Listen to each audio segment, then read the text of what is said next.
course I'm muted. Of course I'm muted. Why wouldn't I be muted so I could just talk and say absolutely nothing? Of course I'm muted. For however long that was. Great. Hello, hi, welcome to the stream, everyone. Hopefully you're all doing well and staying warm, wherever you may be in the world, or staying cool, I guess, if you're in the global south. But today should be a good time. We're going to be playing, of course, some Age of Sigmar, as we're going to be playing the final game of the first season of the Age of Sigmar League for Lorebeards. So over in the Lorebeards community, we some lovely individuals, Biofoot, Alaflux, I think there was one or two other people notably involved, made an Age of Sigmar League, a Path to Glory League, where we played through the Ravaged Coast book. And we concluded that league just a little bit ago, but I still have one final game against Hawk and his nasty, devious, horrible Khornates. And we actually have reached the final map, which is the Hell's Claw map, which means that whoever wins this game would actually be the winner of the overall league. I do believe technically we're letting Hawk cheat a little bit, as I don't know if Hawk actually made it to the Hell's Claw map, which requires you to win on all of the prior maps. I think he actually was dealt a defeat by somebody in his second to last game, his last game being this one. But I'm going to be playing Nighthaunt today. Hawk's going to be playing Khorne. This is the last time we're playing with these armies, and then we're switching to new armies for the new season. The new season is about to start, so if at any point you watching the stream, wherever you may be, if you're like, oh man, this looks fun, I'd like to play, you could be a completely brand new player. In fact, we heavily encourage brand new players, but please do feel free to consider joining us for the second season that we're going to be starting here pretty soon. So if you have any interest whatsoever in joining us and playing, please feel free to do so. Because of the way this particular league worked out, this is a 1,500 point game as opposed to a 2,000 point game. The league didn't last long enough to end up getting to 2,000 points based on how far apart the going up in points was. But yeah, this should be a super good time. We're going to be hopping into call with Hawk here in just a minute. But something I did want to go ahead and say is that I would encourage you all to please consider that Hawk, who is the head mod for not only the Lorebeards community, but the Loremaster of Sotek community as well, he has been so instrumental to how things have been running. Especially with Andy being unfortunately out due to the passing or the illness and then passing of his father. Without Hawk, everything we've been doing for Lorebeards over the last month would not have been possible without him. Obviously, we're super thankful to all of our mods who are all absolutely fantastic, whether on the Lorebeards Discord or this Discord or the various channels. They're all incredibly instrumental to all the things that we do. But Hawk has really stepped up and done a lot of things, from helping with schedules and making sure people have stream assets, and that things that when they break get fixed and all that other stuff. But as a part of that, Hawk has actually started streaming himself. Hawk has a Twitch channel as well. So if during watching this match you have any interest in watching from Hawk's perspective, or more importantly, making sure to pop over on Twitch and follow Hawk so that he actually has like a good number of followers and you can hang out with him whenever he chooses to stream, I could not recommend more. He's playing through all sorts of different stuff. He hopefully next month will be rejoining me for our mutual journeys through Final Fantasy XIV. But he's an incredible friend and an even better moderator, and has done so much for us. So we of course would really appreciate any and all support you throw his way as well. But with that, I think we're good to start getting everything set up. So I'm gonna grab a dice here, and I'm gonna hop into a call with him, and we're gonna get started.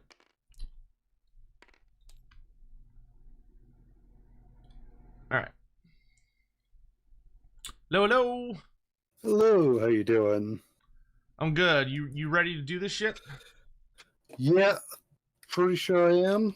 Alrighty. So we are doing the finale battle plan, which is a very unique one. It's one you can only do for the final battle, and it's called the Raid on Hell's Claw. So for this one, I don't think we're going to have an easy deployment per se, but Yeah. we can go ahead and do a relatively easy one of these. Let's see, there's what, 1 2 3 4 5, there's 12. I don't know if you want to maybe pick one of them, or because I don't remember what all these look like, but feel free to just pick whichever map you want. It doesn't really matter. Surge of Slaughter. Sounds Perfect. nice. All right, and basically the way this works for anyone watching is that, so our deployment zones are a little unique in this one.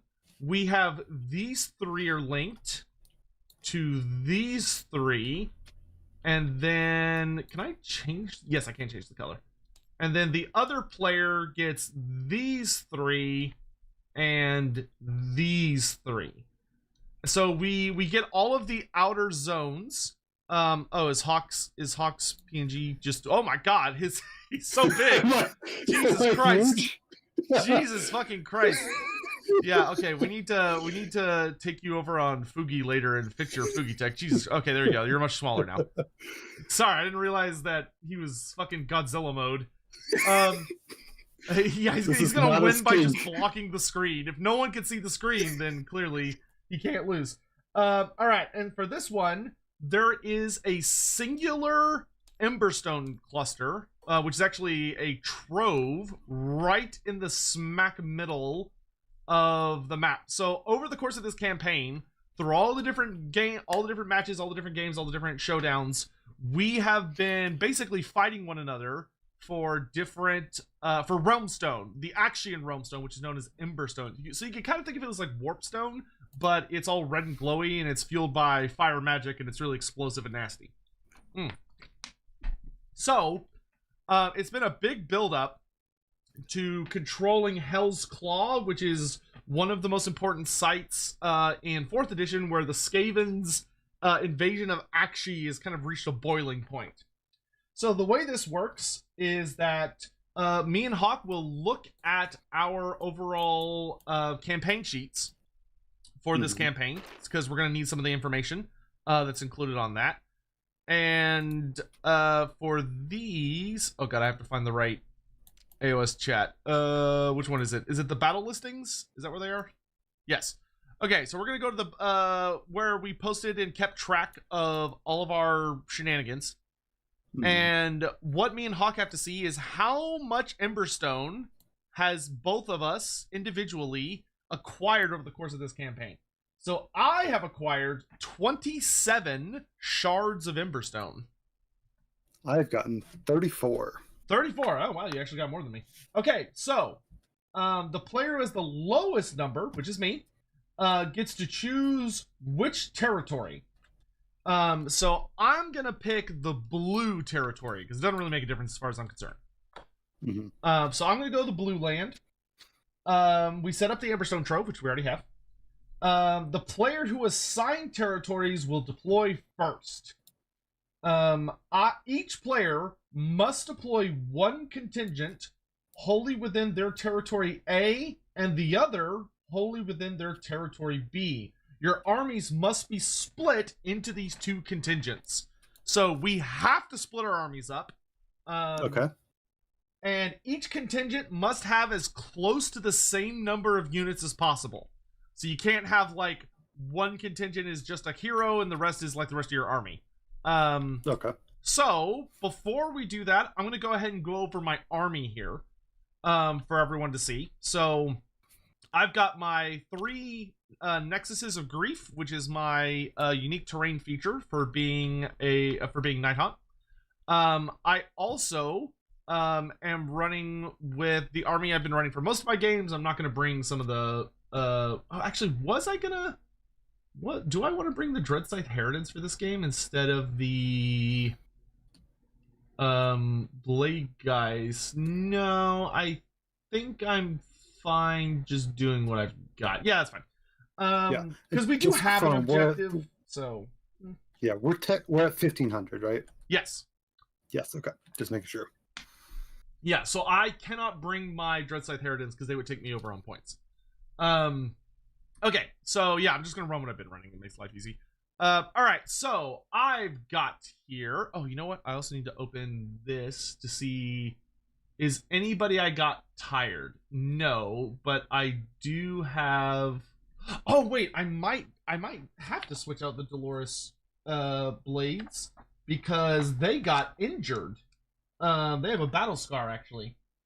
They have scorched limbs, which is subtract 1 from run and charge rolls. So you know what? Yeah, I think we are gonna fire them. Actually, no. Nah, I can't be bothered. We'll just run with it. It's fine. Because otherwise I would have to go to the Ulthuan mod and grab Dreadscythe Heritance. And you know what? Oh wait, no, I need to anyway, now that I think about it. Because did I not save them? Hold on, I might have a solution. Oh no, I did save them. Haha, I'm smart. Cool. I love when I'm smart. I forgot that I had made a different group. There we go. Huzzah! Okay, so oh, he says in Triumph and then realizing he still doesn't have the secondary unit. Do I have what are you looking for? Because I've got some save Nighthaunt too. Yeah, I'm looking. I need Dreadscythe Heritance. I don't think I have any. And if I don't, it's fine. I'll just run with what I've got. And that's okay. Let me delete some of these. Gas Reapers. No, I did not take All any right. Dreadscythe Heritance. Then fuck it. Fuck it, we ball. My test game. Don't worry about it. We'll just ball with what we got. All right. So I'll go ahead and for cutesies, just run everyone very briefly through the army that I'm bringing. So I've got hit him with the D20s now. So I've got my big bad Rylaneth the Forlorn. Rylaneth is very, very high up the path of the Dark Judge. So he's got a lot of really, really nasty abilities that we'll kind of explain as we're going, though luckily me and Hawk know most of each other's lists at this point. I've then got a reinforced unit of the Carriage Guard, which are the whatever these are called, Craven Throne Guard.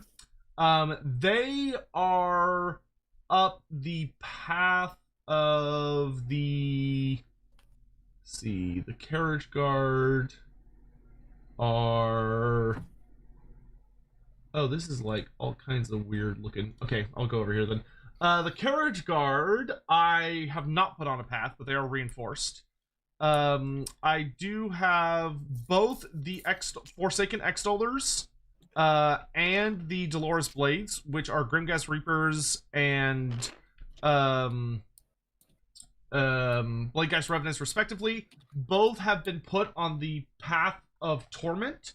They're both level 1 on the Path of Torment. So they have Wrathful Scourging, which means that they get +1 to charge and run rolls. So for the Extollers, that means they actually have a +1, and for the Dolores Blades, it just cancels out their burned limbs, so they just roll base. I then also have my Spirit Torments that don't have any notable upgrades. Leor, the Officiant of Regret, is my Guardian of Souls. He is on the path of the Conjurer, and he has both Ancient Technique and Expert Summoner. So what that fundamentally means is that he gets, if I go to the right page here, Conjurer. So Ancient Technique is that when he is casting a summon spell. So he's trying to summon one of my endless spell, the Shyish Reaper. He gets +1 to cast, and Expert Summoner is that he can add 3 inches to where it can manifest on the battlefield. Very nice. And then last but certainly not least is... Oh, wait, no, my Spirit Hosts do have a rank. Sorry. They have Path of the Guardian. So Spirit... Yeah, I was looking at the Spirit Performance. So the Spirit Hosts do have Path of the Guardian on the first level, and they have Hidden in the Ranks, which gives -1 to wound rolls for ranged attacks that target non-monster heroes within the Spirit Host's combat range. Which against your army is pretty much useless, but yeah. I actually think I might have more shooting than you do. That's hard to believe, but okay.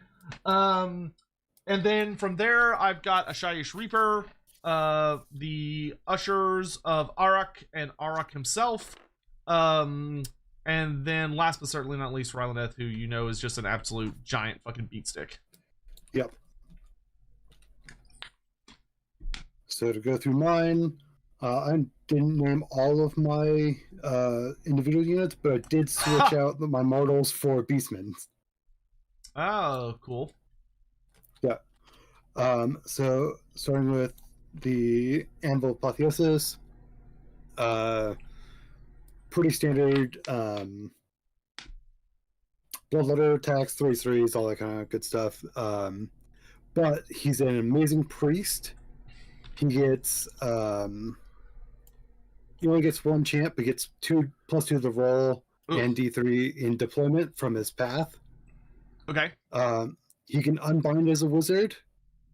And if he does unbind, he deals D3 mortals to the caster. Okay. And has a 12-inch aura that gives -2 to cast. What a lovely fellow. Yeah. Khorne says no magic except my magic. Yeah. Also, while we're doing this, feel free to go ahead and start splitting up your army into contingents. Yeah. And then he subtracts 1 from rend from melee attacks that target him. Okie dokie. Is the other big thing. All right, I've got 1 contingent of 4 and 1 contingent of 3, just FYI. Okay. I think I'll be split 4 and 4. Right, let's see, we've got Bloodletters, Blood Warriors, Bloodstoker, okay, Wrathmongers. Yeah. Oh, you got Skulltaker. You brought a special character? Yeah. Well, Boo this man. Boo this man. Okay, the only reason I took Skulltaker is because I was planning to take him the entire time, and I literally named my army Bloodblades of the Righteous Wrath under the Midas Skulltaker. It's been in the name that he was coming. Oh, man. I like how he showed up so late. Super Urlock, thank you for the membership, by the way. Or for continuing your membership. Yeah, boo this man for having fun with his army. How dare he? Yeah, then for the rest of the roster, Bloodletters are on the path of Brazen Butchery, which is the Khorne specific one, which means that while in combat, any unit in combat with them cannot take the all-out defense command. Ooh, gross. And they also subtract 1 from ward rolls in their combat range. Oh, okay, that's extra gross. All right. Yep. My Skull Cannon is on the path of the Artillerist and has Surly Cruise, which gives +1 to the attack characteristics of its melee capabilities. And King of the Hill, which means that if he's contesting an objective, no infantry or cavalry can contest that objective. Okay. Yep. He also can shoot in combat, and if anything dies from his melee attacks, he gets to shoot directly after his fight ability, as if it was the shooting phase. Nasty. All right. Yep. All right. So rules for this are breakdown to you have to split your army into 2 contingents. You deploy a contingent at a time.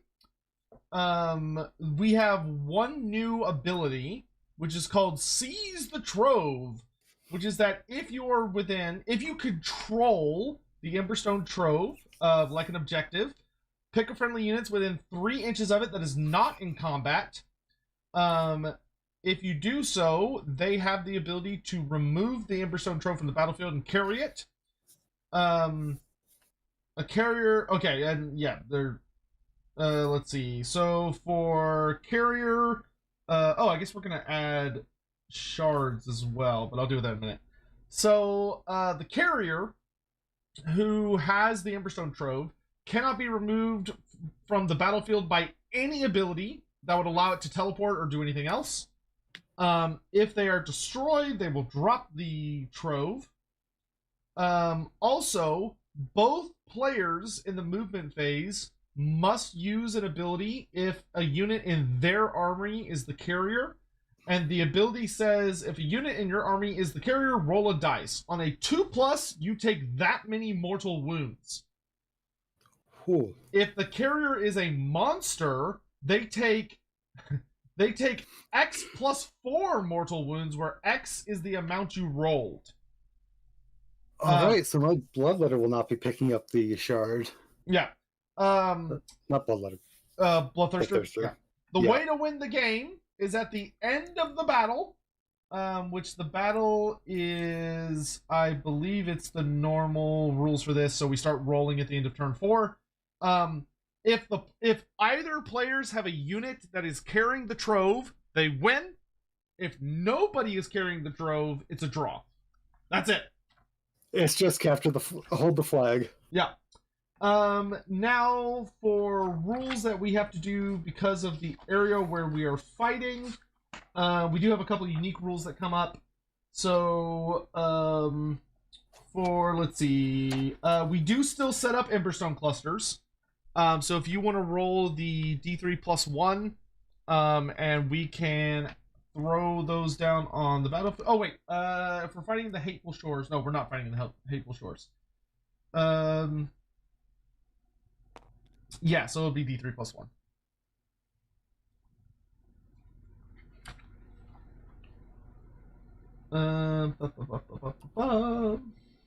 So it'll be 3 total. Okay.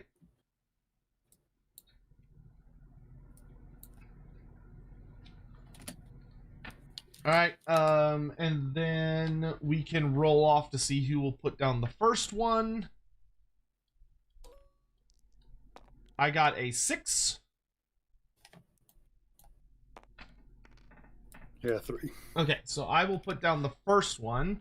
In this case, what I'm going to do is I'm going to take the Emberstone Trove. I'm going to rename it, and I'm also going to change the color tint. See if that actually affects it. Yeah. So Yeah. Okay, so that one is the game-winning one, the green one. Okay. The red ones are just normal clusters. So the first one, I have to deploy it in neutral territory. I'm gonna put it there. So this one you could deploy either in one of the deployment zones or in neutral territory. It just has to be more than 6 inches away from the tabletop edge and other ones. Yeah, I think my first one also has to be the neutral zone. It's just the first one, not both players' first one. I'm pretty sure. Oh, actually, no. We're supposed to do it before we determine territories. So there you go. Oh no, you're right. The first 2 must be in neutral territory. Yeah. You are correct, sir. All right, then I will deploy that one there. Cool. And just for funsies, because fuck it's the last battle, I'll put the last one there.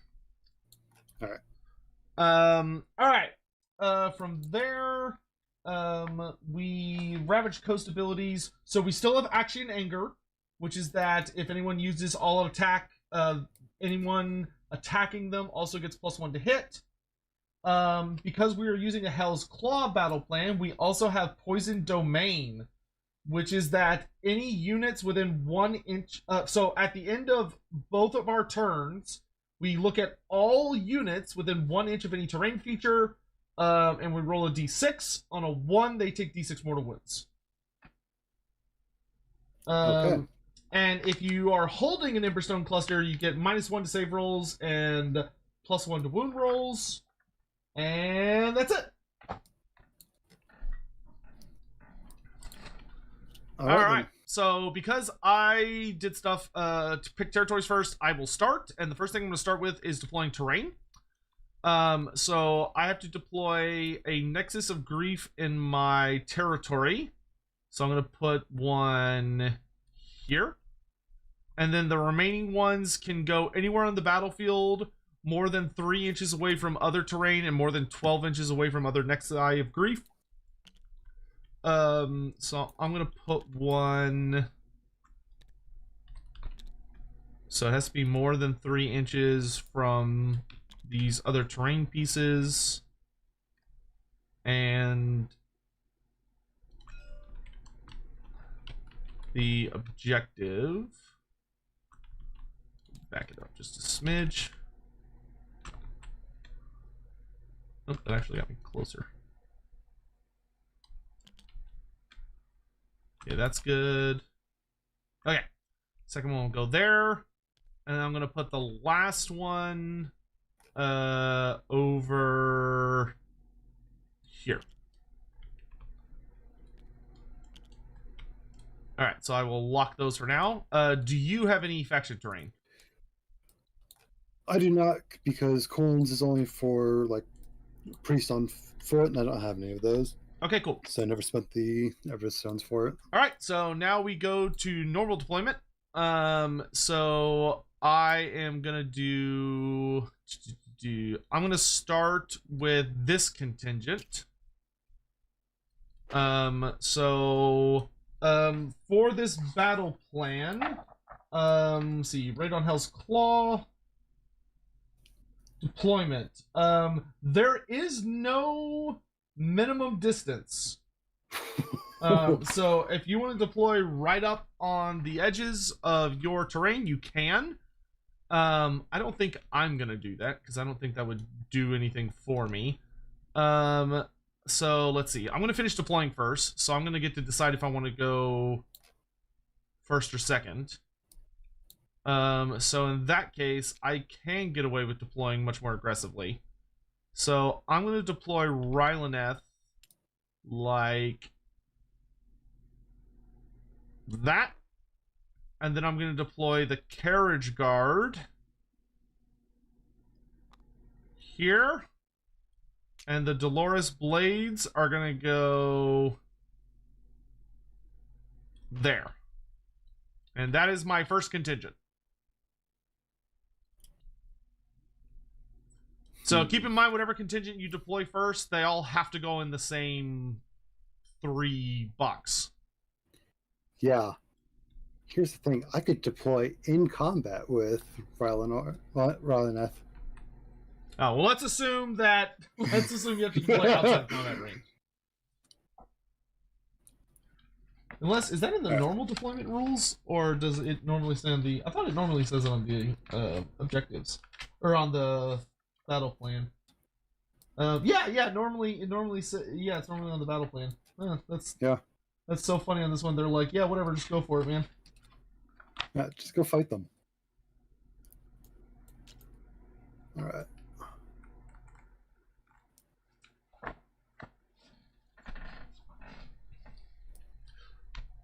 Oh, normal deployment rules is more than 9 inches. Okay. So we do have to obey the normal rules because it doesn't give us an exception. Okay. Okay, so let me put everyone more than 9 away. Okay.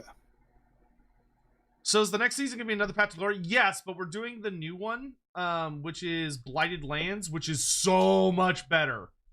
Blighted Lands is so much better in my opinion. Yeah, we're doing a minor amount of tweaking from Discovery after the first season, but otherwise mostly just rules as written for Blood Wilds.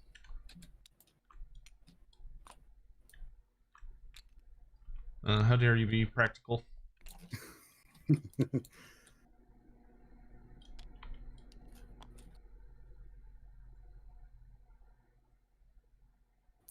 Alright, there you go. Alright, that's my first deployment. Can you bite a Nighthaunt? If you really, really believe you can, probably. Depends on who you pray to.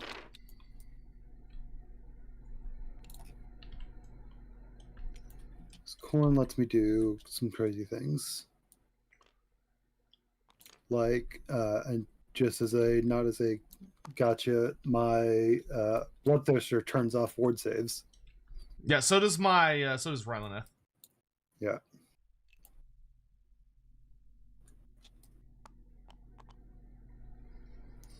But seeing how, half your defense comes from ward saves, just want to make sure you were aware. Yeah, it's pretty spooky. It's fine.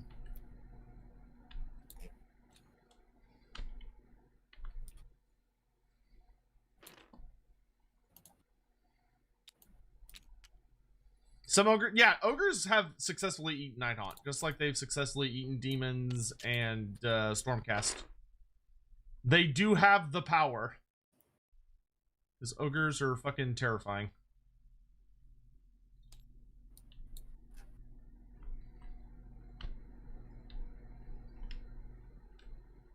All right, that's my first contingent.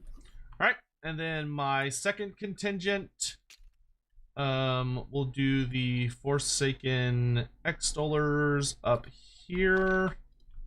We'll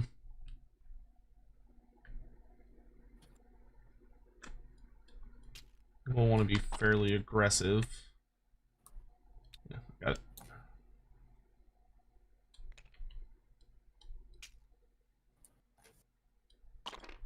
And then we're gonna do Leor here, and we'll do the Regretful Specters around him,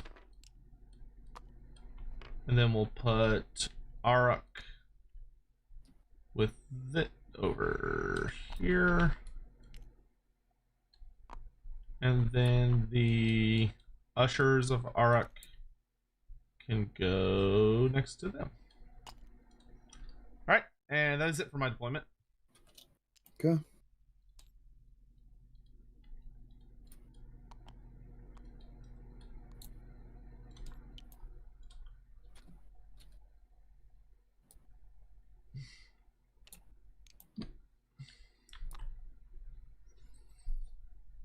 That's it. I imagine normal Nighthaunt are milk chocolate. I think that's a very gracious assumption of flavor.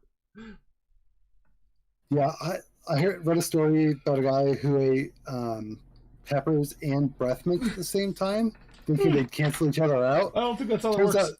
No, it turns out they work on different, they activate different senses, and basically came back was like, no, that tastes like hellfire. I was gonna say that just sounds like torture.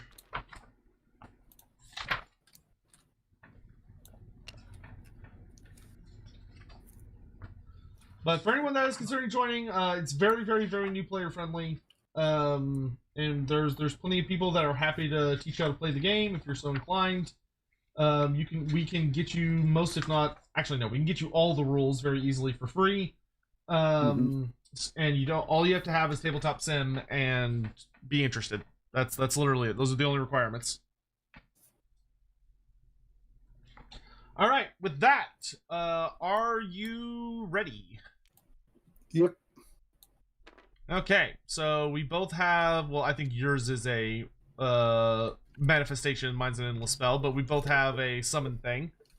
Leor Indeed. only has one other spell, which is that he has the spell from the campaign supplement. The first one, Pyroclastic, whatever. So all it is, I think it's a, let's see. I can tell you, spoiler ahead of time, that he's probably not going to cast it. He's probably just going to focus on casting the other ones. But it's pick an enemy unit within 18 inches on a 6-up. They get -2 from run and charge rolls to a minimum of 0. Ugh. Points. This is a 1,500 point game because that's just where we ended up for the last game of the league. But Yep. we're about to start a new league, which I think, what are new starting armies at? 1,000. Yeah, 1,000 points. And then it'll go up to like 1,250, 15. No, it'll just be organically, however, with what you can buy. Oh, that's right, with what because you own. the new season actually has like better rules to deal with that. Okay, so I get to choose who's gonna go first. Let's see. You do have a decent amount. So what all in your army can shoot? The Bloodletter and the Skull Cannon. Assuming you mean Bloodthirster. Yes. Okay, cool. I haven't had him for a long time, so I keep calling him Bloodletter. Yes, the Bloodthirster and the Skull Cannon. He likes to think he's a Bloodletter. What's the Skull Cannon shooting profile? It's not the best. It is. Been a little bit since I played. There it is. 15-inch range, 4 attacks, 4 threes, 2 damage. 2 damage. Okay, not great, but not terrible. What about the Bloodthirster? It is. I think it's 2d6, 2s, 3s, 1 damage, and it gets +1 to hit against heroes, but that doesn't matter because they're already a 2 up. 2s, 3s, 2d6 shots. What's the damage? Just 1. Okay, still that could be a lot. So the only other thing I want to say before we get started is just to remind you, do you want to keep your deployment keeping in mind the poisonous terrain stuff? It's not likely it'll hurt you, but I just wanted to give you a chance to not get slapped in the face by it if you were so inclined. Yeah. Because, I mean, I would encourage you to risk it for the biscuit, but, you know. Yeah, I'm going to shift some mortals around because they don't have ward saves. Yeah, because for me, it doesn't matter because I'm able to move before the end of the movement phase. But your guys would just be... so for anyone just joining us, if you're within 1 inch of a terrain feature at the end of anyone's movement phase, you have to roll every one of those units, friend or foe, rolls a d6, and on a 1, so it's not very likely, it's only on a 1, you take d6 mortal wounds. So we have to like avoid that forest. Your Bloodthirster's still in the forest. I don't know if you want to move him elsewhere. Yeah, I mean, you could just say, fuck it, I'll just risk it. Like, who cares? But... Yeah, it's what, like D3? No, it's D6. D6. Oh, D6. But it only goes off on a 1. Yeah, I'll risk it for the biscuit for him. Okay, he's got a 5-up ward, and it's, very unlikely. Alright. Last thing I need to know before I start is what is the movement on the Bloodthirster? It is 12-inch move, and he's got +1 to charge. Okay, so he functionally has a 25-inch if he goes absolutely crazy. He can't move and charge, can he? He can't, but the Wrathmongers can. Ooh, spooky. Okay. What's their movement? 5. Oh, okay, man. So, yeah. That's what you do. Okay, so they cap out at 23. Okay. Alright, so I'm gonna go first. So without further ado, let's get into it.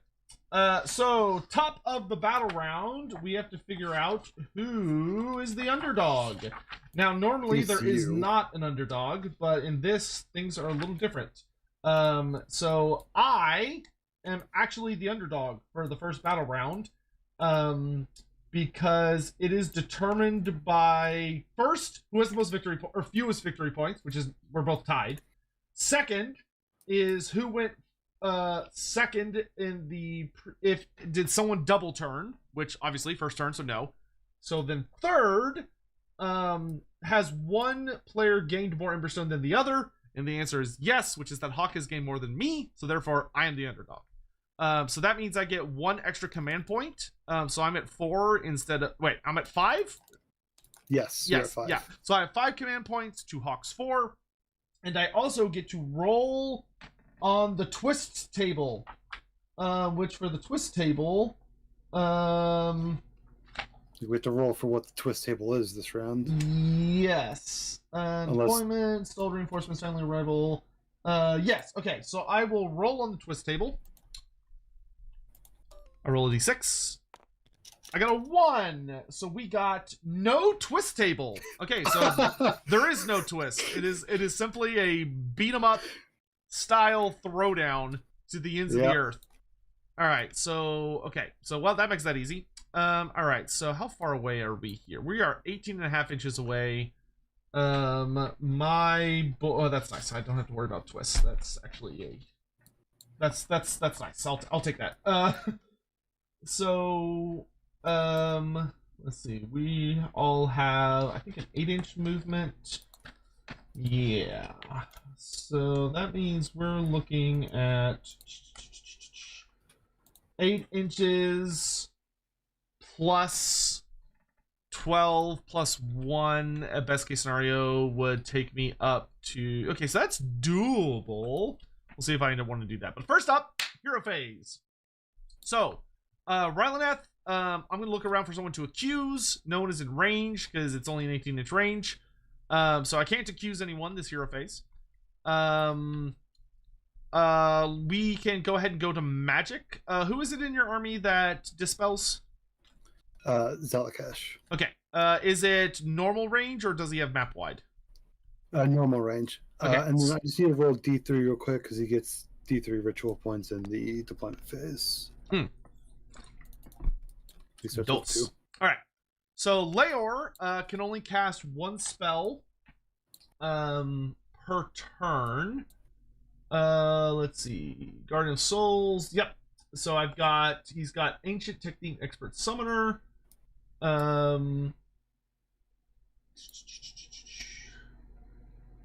Just double checking some quick things. Okay, yeah, I don't think any of my characters has a magic item. No. Okay. The only spell that he could realistically cast that can do anything is he is going to attempt to manifest the Shaiish Reaper. So for manifesting it, normally it needs a 6 to go off. But because I am on the path of the summoner, I believe, the conjurer, I get +1 to the casting roll, so I still need a 6, but I get a +1 to cast. Okay. So he's gonna try and manifest the Reaper. So looking for at least a 5. Pretty good. So that's an 11. You are not in range to attempt to dispel. Or unbind, rather. So I'm going to manifest the Shaiish Reaper. It can appear wholly within 9 inches of the caster, visible to him, and more than 9 inches away from all enemy units. However, because I have the Expert Summoner from Path of the Conjurer, I get another 3 inches, so it could be wholly within 12 inches of Leor. So 12 inches would be right there, and it's gonna go right on that 12-inch line. Okay. It needs to be just a smidgen closer. There we go. All right. So when it is manifest, you can tell I haven't played in too many days. I'm trying to remember, can they move the first turn they come out? I don't think they can. They cannot move, but they can charge. They can charge. Okay, yeah. So, and it is going to be how far away? We need a 12. Good luck. Good luck, Mr. Reaper. All right. But at least it's out, so if you want to get rid of it, that's something you have to waste time doing. So, I think that's it for my hero phase. All of Rhineless stuff he's out of range for. So yeah, I don't have any other hero phase stuff. Do you have any hero phase stuff? I will spend a command point to Magical Intervention to attempt to pray into existence the Wrath Axe. Okay. So I got a -1, but I'm at a plus. Overall, at a +1. So that 6? definitely goes. Yeah, 6 with that means it does go off. Because I only need a 6, if I remember correctly, for it.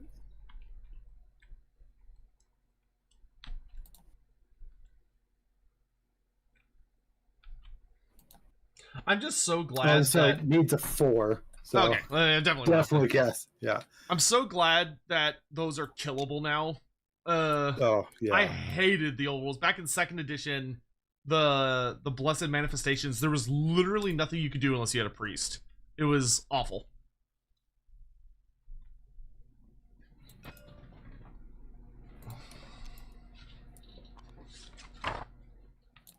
So get that out there. That way, on my turn, it is not the turn it was summoned on, so it can move on my turn. Very, very true. Let's see. All right, so I can. Okay, I can attempt to banish it, but not until later. All right. Okay, so I have to wait until my hero phase, I think. I remember we had a whole discussion about whether or not you can use Banish Manifestation in someone else's hero phase. Oh, Lordy. No, Yeah. because Magical Convention says a spell or. All right, it doesn't have the spell keyword. That's right. That's what it is. All right. Cool. So that takes us to the movement phase. How fast are the Blood Warriors?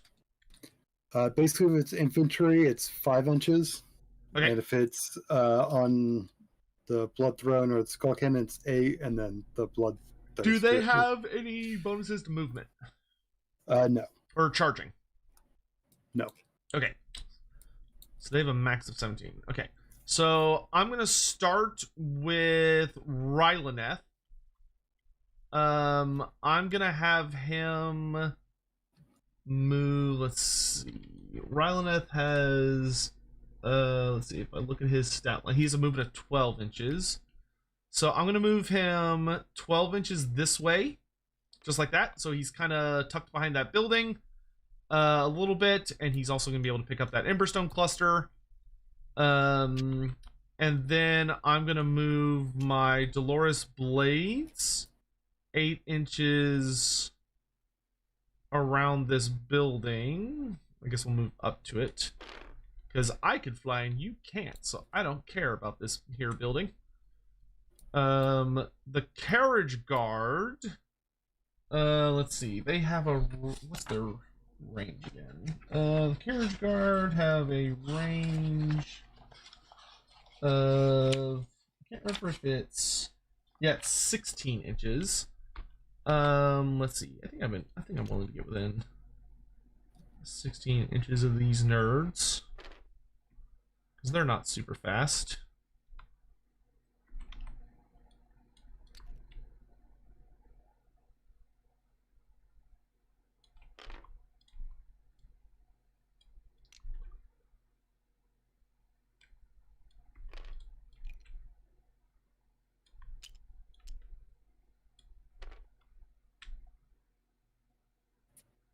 Okay, so that'll give us 4 in range.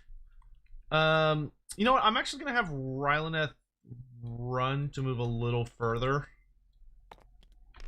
Whopping 1. A little further. Little smidge further away. Because I don't want him in combat range of my... he's got one of the flaws. Yeah, so, yeah, his flaw, which actually I think it might be closer range than that. But his flaw is, yeah, Deluded Worshipper. So while he's within 6 inches of a Nighthaunt unit, they cannot use commands. So the Dolores Blades cannot receive commands right now. Okay. Let's see. Then for the Forsaken Extollers, I think we're going to be pretty aggressive. We're going to go ahead and move them the full 8. I'm going to have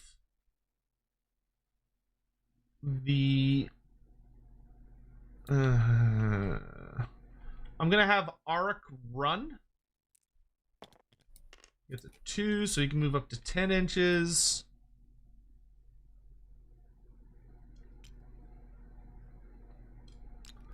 I'm gonna have the Ushers. What's their range on shooting? Because they can throw their chains 12 inches. So I think we're just gonna have them move the normal 8. And then 12. No, they're too far away, but that's fine. I don't think they can actually reasonably get any closer. Leor, I'm going to have run. He gets a 3, so he can move up to 11. Oh. Let's go.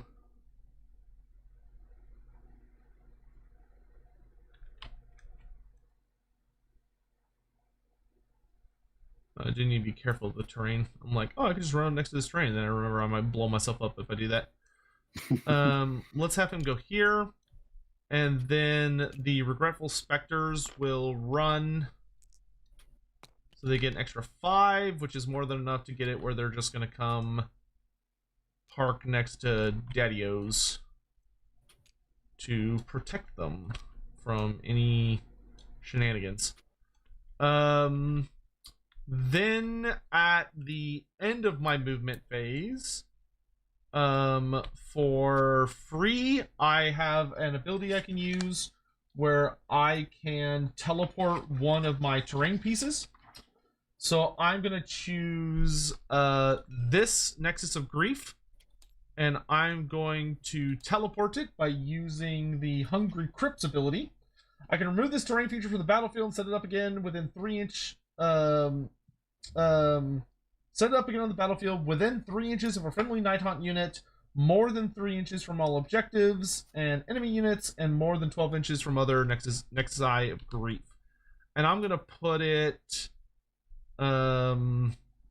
See, they can fly over it,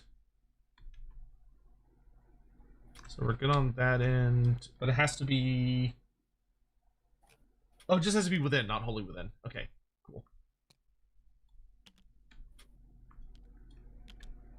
Alright, it's gonna go right there. Okay. And it's more than 3 inches from the bloodletters. Yeah, so that's fine. Alright. Then let's see. That takes us to the shooting phase. So I'm gonna shoot the carriage guard at the Blood Warriors. Okay. I get 2 shots per carriage guard. Only 4 of them are in range. So that's gonna be oh geez. That's gonna be 8 shots plus the unit champion is gonna be 9 total. Nakai, Golgvag, and Throg walk into a room. Only one can walk out. Who wins? Probably. Throg has the best chance of surviving. I would say Nakai has the best chance of winning. That may sound contradictory, but that's the answer I'm going to give you, and you can just live with it. All right, now I have 5 command points, and I don't have. I see. I don't think I'm going to use one to all-out attack. I think I'm just going to let whatever happens, happens. So let's go ahead. Do you want to all-out defense, or are you good? I'm good. Okay. So we got 9 shots. We are looking for 4s, and then 3s. Great roll, guys. Nothing. Big whip. All right. Save a command point. Then that is it for the shooting phase. Do you have anything you want to do in the shooting phase? No, not this time, because I get a -1 to shoot.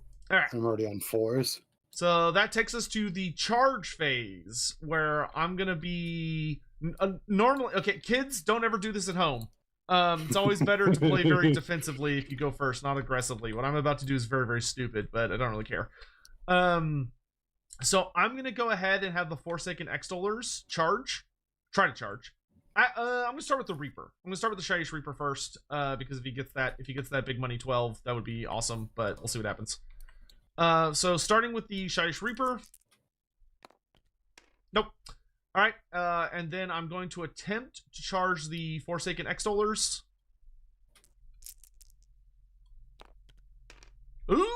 close. Yeah, no, that's gonna be one off because they would have needed that gets them to 10, but they would have needed they need an 11. I don't think I want to command point reroll that because I would like to have all 5. Let's see, 1. Yeah, I'd like to have all 5 for next turn. So yeah, okay, that's fine. We'll just drop it there. So from there, I will pass. Do you have any counter charges? No. All right. Not this turn. So that then takes us to combat. There is no combat. So then end of turn. Oh, when do we do? Is it the end of the movement phase or the end of the turn that we check for poisonous fumes? End of turn. Okay, cool. All right, because I will have to check a couple of units. Yep. So, end of turn. I'm gonna start with yeah, I actually got Rylaneth close to this one. Okay, so I'm gonna just go down the list of everyone that's within an inch of terrain. I'm gonna start with the Shyish Reaper. So on a D6, mortals happen, and if not, then don't worry about it. So, Shyish Reaper, fine. Rylaneth, fine. My Dolores Blades, fine. The Bloodthirster, fine. And the Wrath Axe, fine. Okay, so nobody takes your more. Carriage Guard. Oh yes, and the Carriage Guard. Carriage Guard, fine. Okay, so nobody got hit by poisonous gas. So then I'm going to have Rylaneth attempt to pick up the Emberstone Cluster. And he successfully picks it up. So that means Rylaneth gets +1 to wound as long as he is holding it for the remainder of the battle. Yeah, and Nighthaunt, whoever designed this is an asshole and makes Nighthaunt have no downsides to carrying this. This should have said ignores ethereal. Yeah. But they didn't, so sad day. All right. And I'm not close enough to any of the other Emberstone shards to pick them up. So that is it for my turn. It is now your turn. And there's no victory points in this, so we don't have to worry about that. It is purely who holds it at the end. Yep. Okay. Hero phase.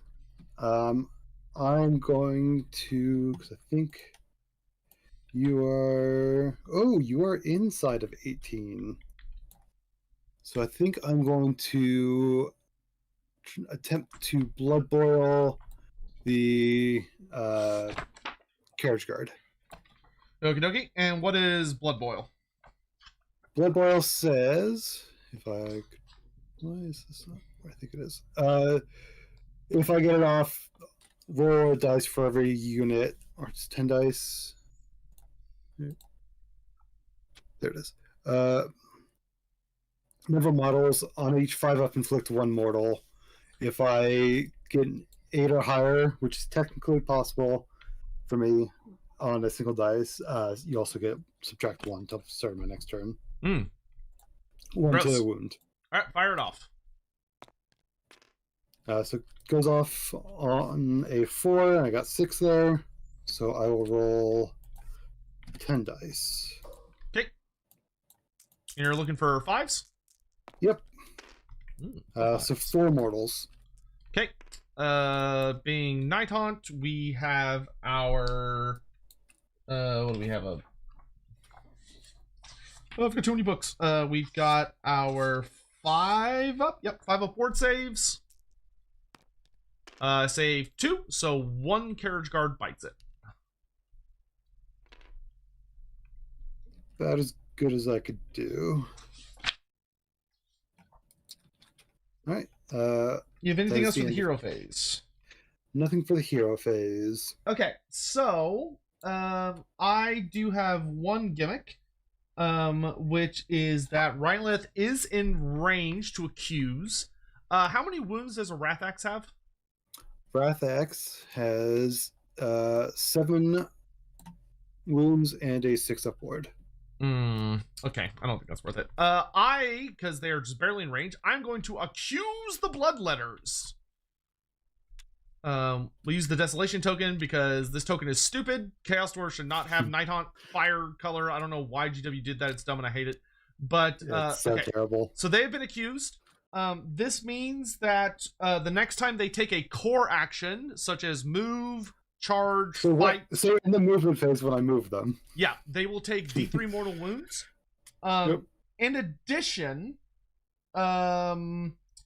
if they ever get within 12 inches of if they ever get within 12 inches of Rylaneth, they no longer have a ward save. Okay. If they leave the 12 inches, do they get it back? If they're not within 12 inches of him, they get it back. Okay. So if he dies or if they move further apart, then they're fine. Good to know. All right, that's it for both of our hero phases, because I don't think I'm gonna waste a fucking command point on the carriage card. So yeah, movement. All right, roll your D3. Actually, wait, before that, do I want to try...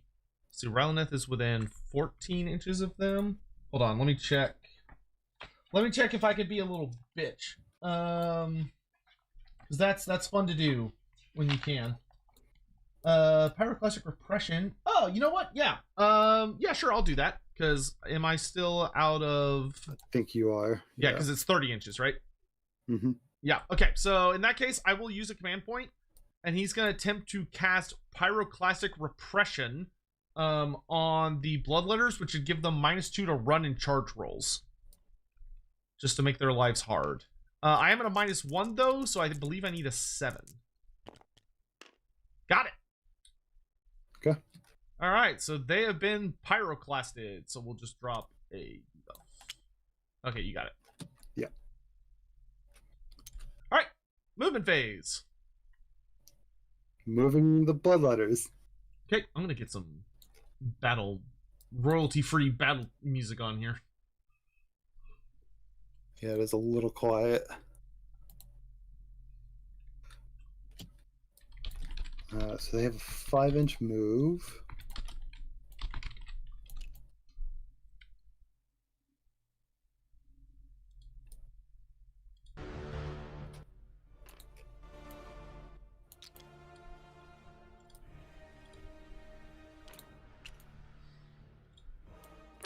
Want to roll your D3? Sure thing. Un momento. Wait, what did I just do? Need a 6 there. Oh, there we go. Do that. Okay. All right. You said so D3 for the Bloodletters being judged. 2 mortal wounds. Okay. 6 up ward. Nope. So they lose 1 Bloodletter. Okay. And just so you know, the Nighthaunt terrain, it has a effect that if you're within 3 inches of it, you cannot use commands. Okay. So they can't like reroll charges. Oh no, that stays on them. It doesn't do damage. It doesn't do damage anymore, but they're still judged for other effects.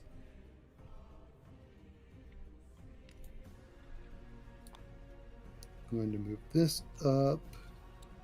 I can just snag that.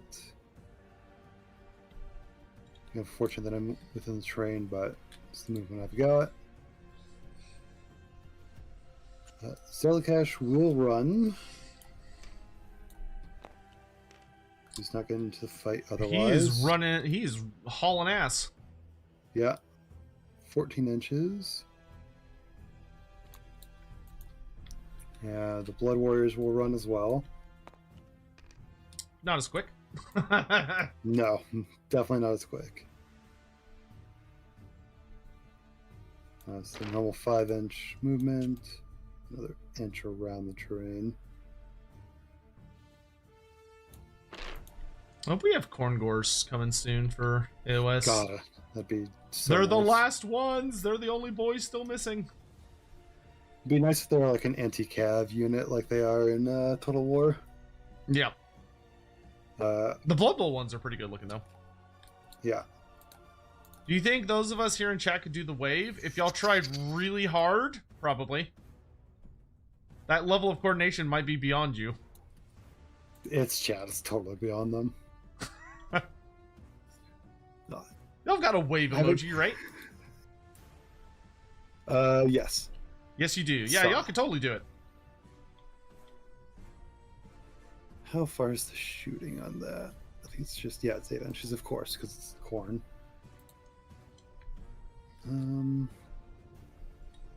By the way, for anyone in chat that is doing the season 2 with us, if y'all want to share what factions you're playing, I'd love to see. Just to see what armies people might be bringing. I know I'm going to be doing Seraphon for season 2. It's been too long since I've embraced the dinosaurs. Ooh, Biofot's doing Gloomspite Gits. Very cool. Yeah, I'm not 100%, but I'm pretty sure I'm going to end up being either Sylvaneth or underneath Deepkin. Have either of them gotten their... No, yes. I know Deepkin have gotten their 4th ed book. Yep. I don't remember if Sylvaneth have. They have not, because they don't have a Anvil character yet. Is anyone playing Ogre Maw Tribes? Not that I'm aware of. Yeah, I don't think so. I mean, and 2 people can play the same army. It's fine. Yeah, like we already have someone else being Seraphon as well. You're bringing the Hellsmiths back? Nice. All right, that is the end of my movement. If you wanted any counter movement,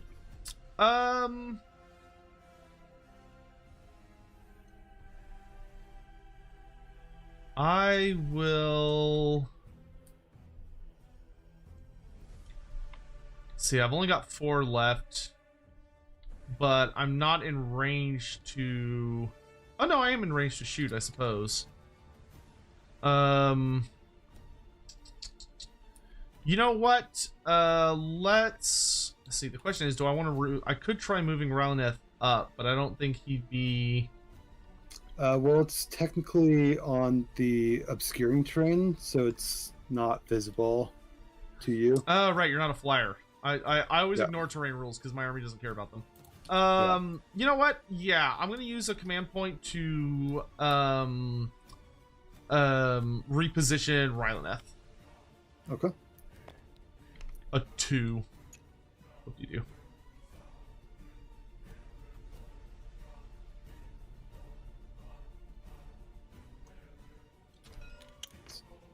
Oh, landed on my Emberstone. There we go. Alright. Alright. Shooting? Yep. So Skullcannon's going to shoot into the Forsaken Extollers. Okay. I will... Huh.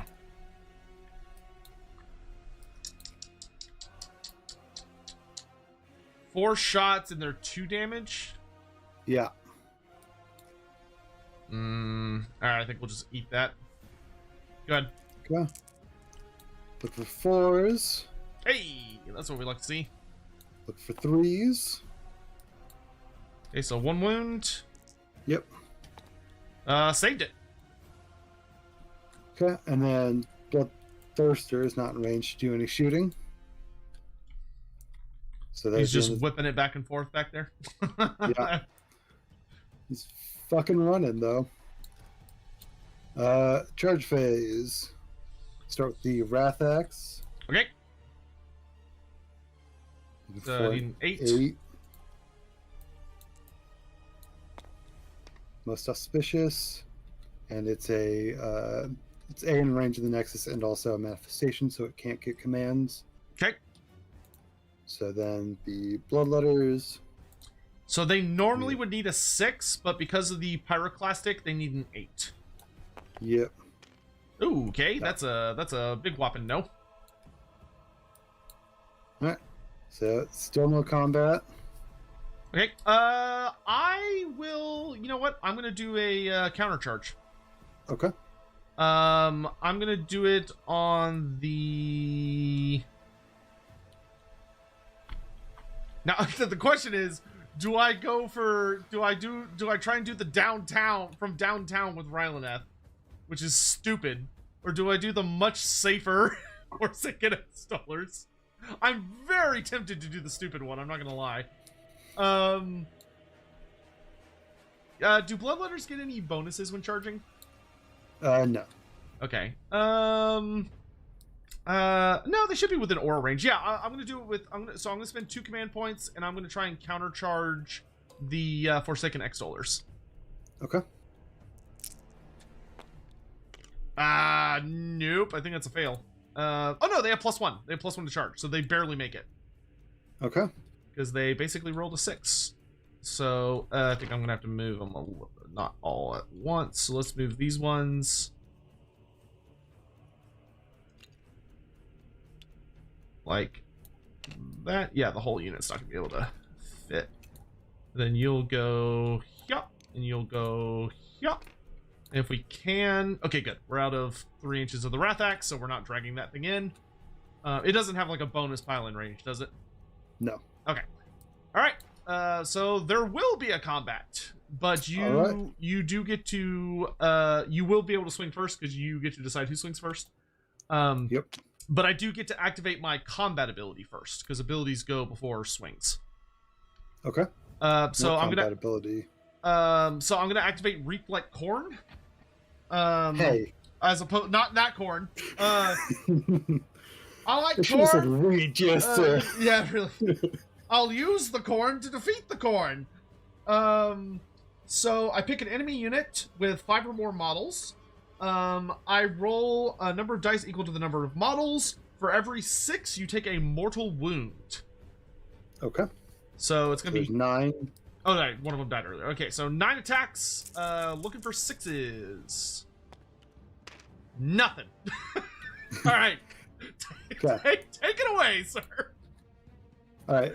The Wrath of Khorne has a combat ability that he gets to pick a non-unique demon unit and give them +1 to their attack characteristic. Okay. So they've got 3 attacks apiece. What's the range on that? Is it just combat range? No, it is board wide. Oh, Jesus. Okay. All right. Yeah. And then just a little bit of piling in to make sure everyone can attack. Okay. Well, remember, everyone's got a 3-inch fucking range. And then... Oh, wait, no. It's that's not how it works. It's you have to be... Wait, is it within 3 inches? Or is it you have to be within... I forget how it works now. I know it's different. So you've got a 3-inch piling. Everyone has a 3-inch combat range. Okay, that's what I thought. Okay. And then... But there's some at like 3.2. If there's a gap, they also get an extra 3 inches of movement in the combat phase. You can move through combat ranges. So yeah, that's right. It's all combat range. Oh man, it's so much easier than it used to be. I do not miss the old system. The old system was too complicated. I am going to use my last command point to all out defense. Except you're in combat with the Bloodletters, and they do not let you use all out defense. Oh, because rude? they have shield breakers, and you have -1 to your ward saves against them. So 9 times 3 is 27 +1 for the champion. Okay. So 28 attacks. So this is where I was supposed to roll like 5 6s on the Reap Like Khorne thing, and I didn't get to do that. Yeah. So looking for 3s and 3s, and crits are mortals. Okay, so 3 mortals on the auto wound. 3s again. You said it's -1 on the ward save, right? Yep. Okay, so I'll go ahead and roll those 3 mortals. Saved 1. So that's 1 guy down. And then how many wounds? 10 wounds. Okay.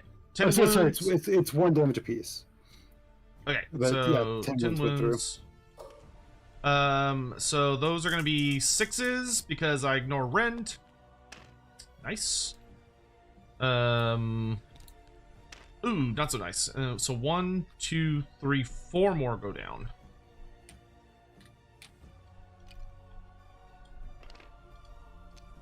All right, so a total of 5 dropped. All right. Swinging back, I am in range of all of my boss boys. I need to check to see if Leor is going to choose to buff them. He does. So they're going to have, thanks to Leor, they have +1 to wound. And thanks to the Spirit Torment, they have... Oh, they also have to roll for the Spirit Torments, actually. Well, the Spirit Torments buff them. No, that's a bummer. Alright, so we have +1 to wound. Alright, so I get 2 attacks per guy, so 2, 4, 6, 8, 10. So that's 10 attacks. +1 for the unit champ is 11. We are going to all-out attack. No reason not to. So we're going to have +1 to hit and +1 to wound. So that will be giving us 3s to hit, 2s to wound. So Scary. 3s to hit, 1 auto wound, and then 2s to wound. All right, so that is going to be 8 wounds at -2 rend because you're infantry. Okay. What's the damage characteristic? 1 each. Okay, because it went through their regular save. They just had their 6-up ward. Oh, only save 1, so that's 3 down. Okay.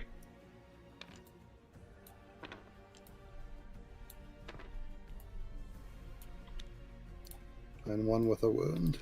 All right. Okay, so that will take us to the end of the combat phase. Why do people keep saying I'm muted on your stream? Because it's a key that I hit a lot. Because it's the enter key on my numpad. Oh. I think it's also the enter key on my regular side. You should change that. Yeah. Well, I normally don't have other people on the stream. Yeah. All right. So that takes us to the end of turn. So you get to decide the order in which things will happen. My nexuses will do some healing, but we also need to check for terrain blowing people up. Okay. So what order do you want to do it? First, and then I'll blow you up. Okay. So Nexus of Grief. I'm only going to activate the top one. So I pick a Nighthaunt unit, and they will heal D3 wounds. 1. So that will resurrect a Forsaken Extoller. Okay. Rest of these will go down here, but I'll take that 1 guy back. All right. Okay, then we'll roll to blow up the Extollers. Nope. Okay. Wrathax, I think, is out of range. Yep. Yeah, he's fine. Skull Cannon. Yep. Ooh, close. The Reaper. Okay. Rylaneth. Then. Yep. Okay. Dolores Blades. Okay. Carriage Guard. Carriage. Okay. No explosions yet. Yeah. All right, that brings us to the end. Do you want to try and pick up the Emberstone? Yes. All right. So D6, anything but a 1. And you got it. Okay, so I believe that brings us to the end of Battle Round 1. Yep.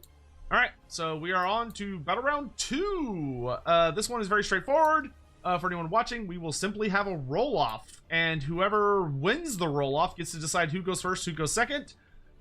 If we tie, I get to choose because I went first in the first battle round.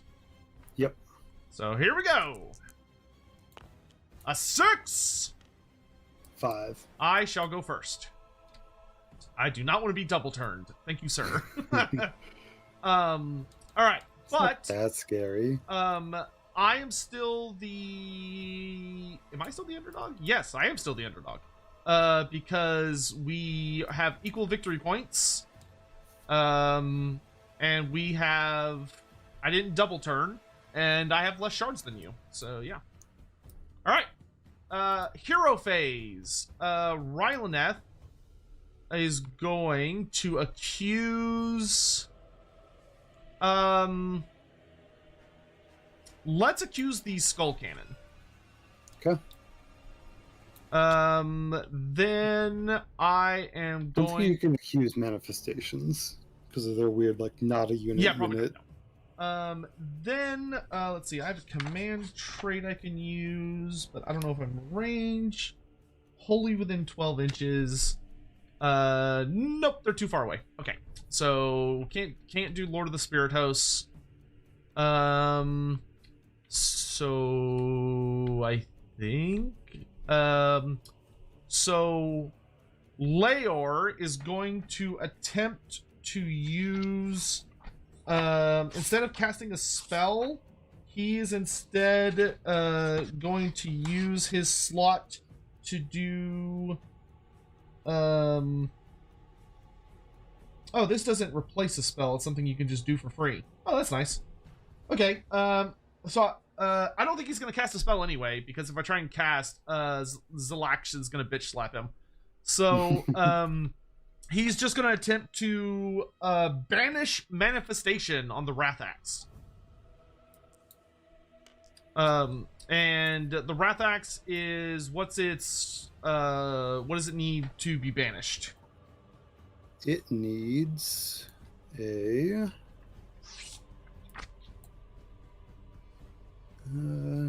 Guessing it's probably a 7 or an 8. 7. 7. All right. So 2d6. We're looking for a 7+.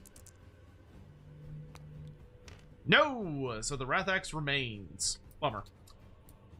All right. I don't want to do a resurrect people thing because the only unit I can do it on is only missing 2 wins, and I don't think it's worth it. So that is it for my hero phase. Do you want to do anything in the hero phase? We will chant because I'm at a +1. Trying to remember because they changed how the blood tithe system worked a little bit. Haven't got any points because no units have been destroyed. Okay. Then mortals get crit mortals. Oh, demons only get +1 to their Ren. So I will chant a blood boil, but I don't necessarily have to cast it. I might just bank the prayer points. Yeah. Okay. Wouldn't have gotten it anyway, but I get 3 prayer points. All right. Movement phase. Rylaneth is going to move up 12 inches to get just outside of 3 from the Skull Cannon. There we go. There we go. I'm half tempted to send him after the Bloodthirster, but then I'd be around a lot of other spooky shit. The Carriage Guard are going to move up.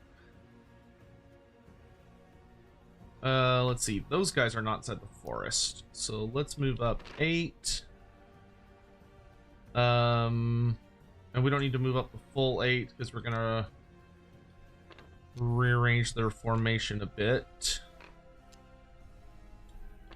And then move back because I just need the back rank within 16 inches. Okay, that'll work. Dolores Blades are gonna move up. Let's see. Let's move up 8 inches, but these ones will stay back here. The Shyish Reaper can move up to 8. What's the defenses on the Bloodthirster? Pretty good, actually. I think it is like a 4-up, 5-up. Let me double check for you. So if I move him... 8. Yeah, it's 4-up, 5-up. Would you check how far this is from the Bloodthirster? 7. That's pretty good. And I'd rather not risk it. We're going to move him over here. So he'll be just outside 3 of the Wrath Axe and the Skull Cannon. That works fine. Aruk is going to move up to just outside combat range.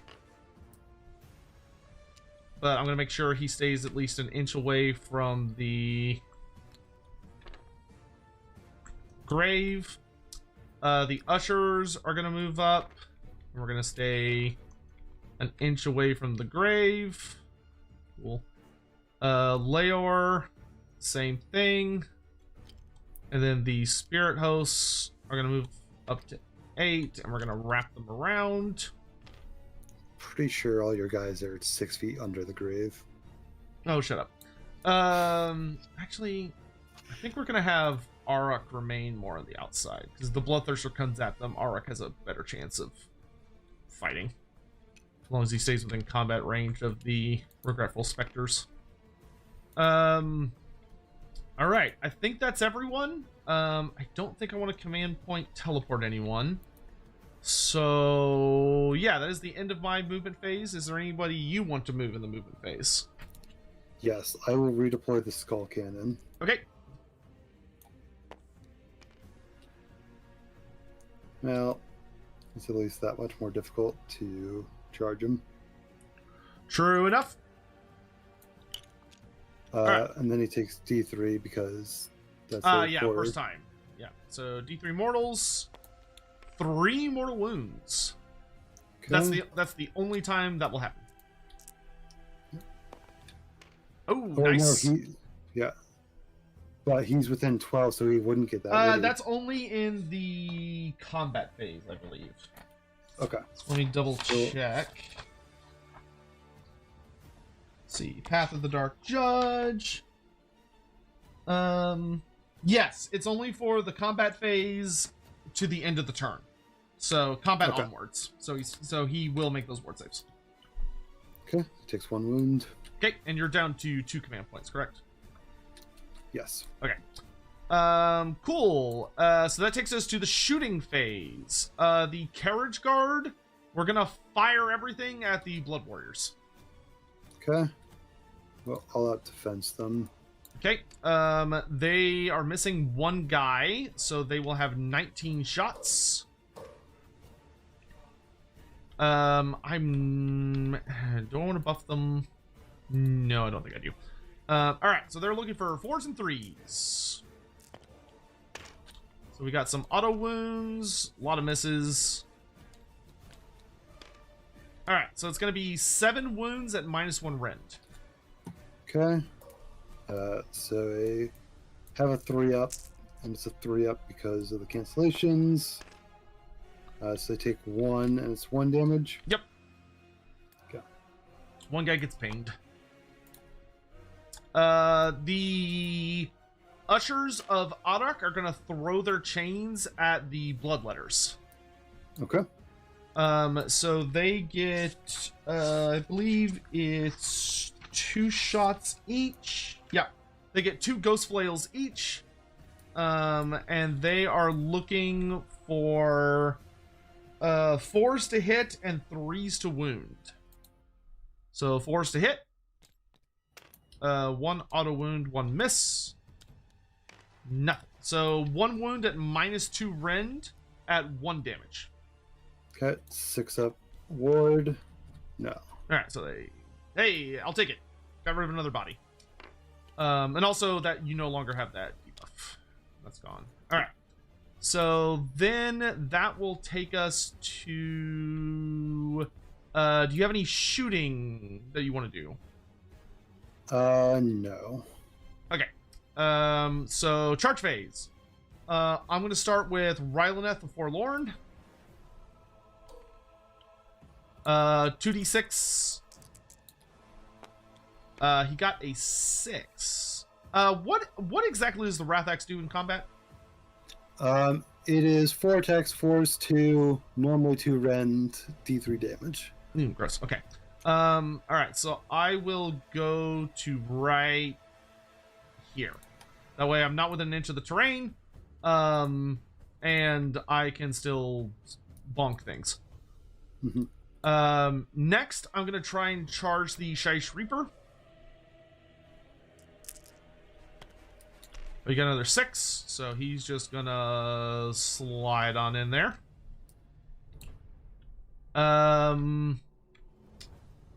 It can't hurt to try. The Dolores Blades will attempt to charge. No. Those are my only charges. You don't have enough command points for a counter charge, so combat. Yep.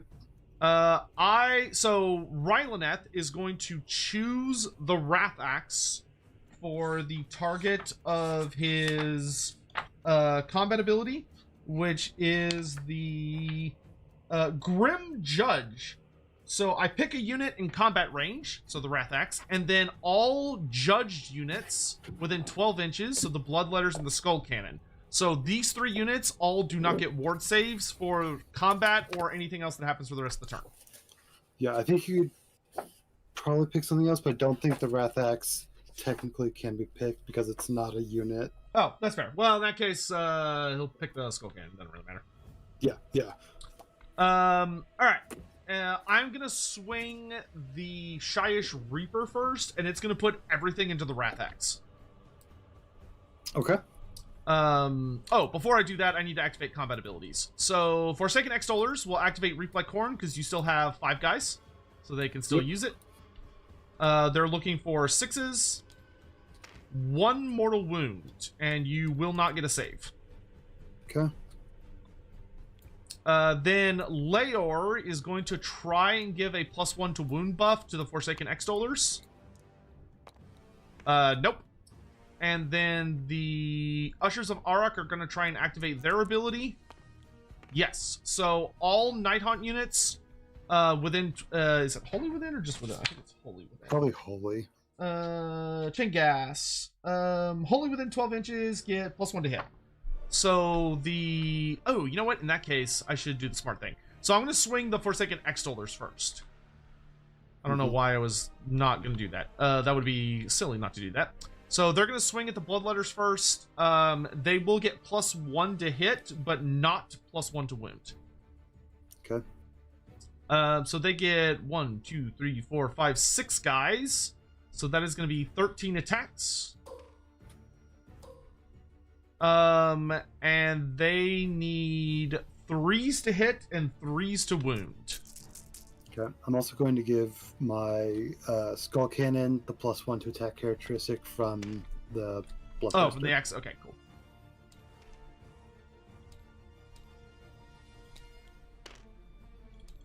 All right, so that is 1, 2, 3, 4, 5, 6, 7 wounds at -2 rend, and you do not get a ward save. So it's 7 damage.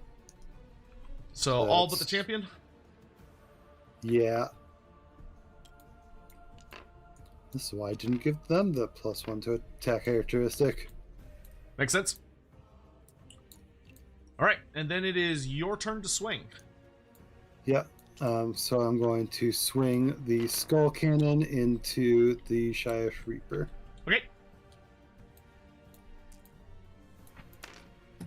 So normally it'd have 1 attack with the Skull Cannon mob, but because of all the buffs on it, it gets 3 attacks. Gross. But it almost never hits because it's I guess it's only 4s and 2s now because I've got the Emberstone. Yes, you do get the +1 to wound.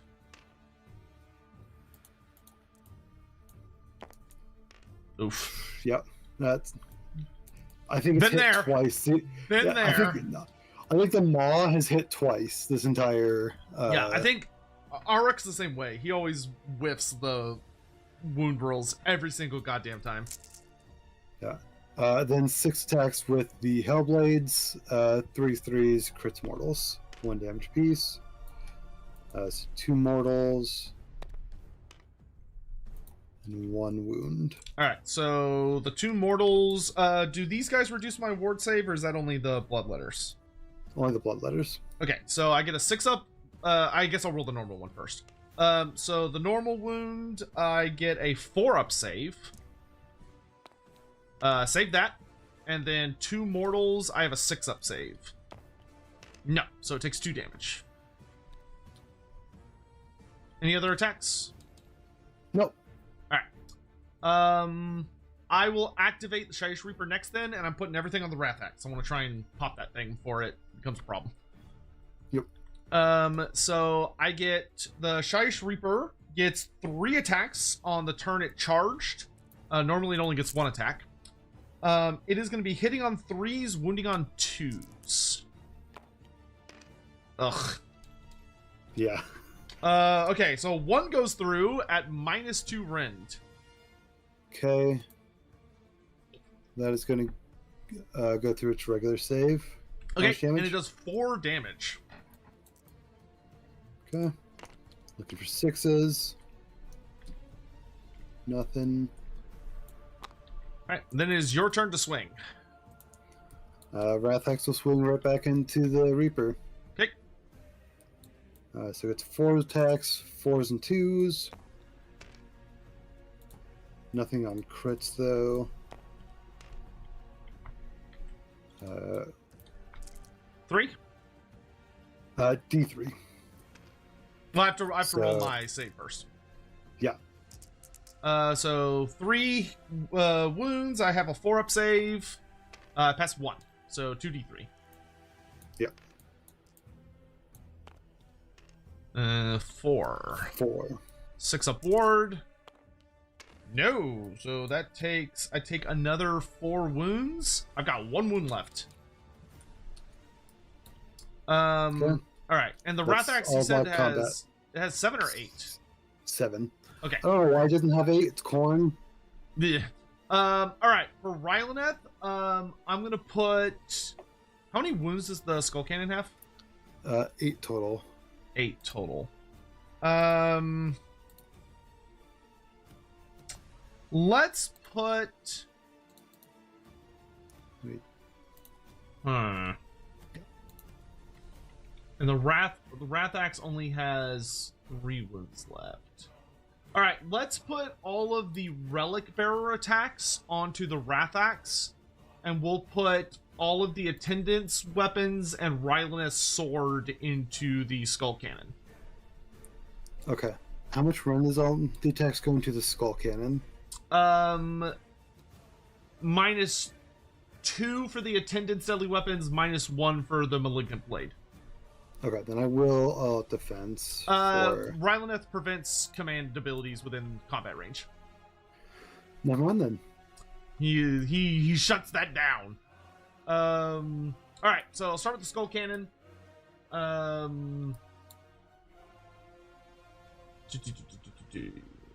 So he gets... Okay, yeah.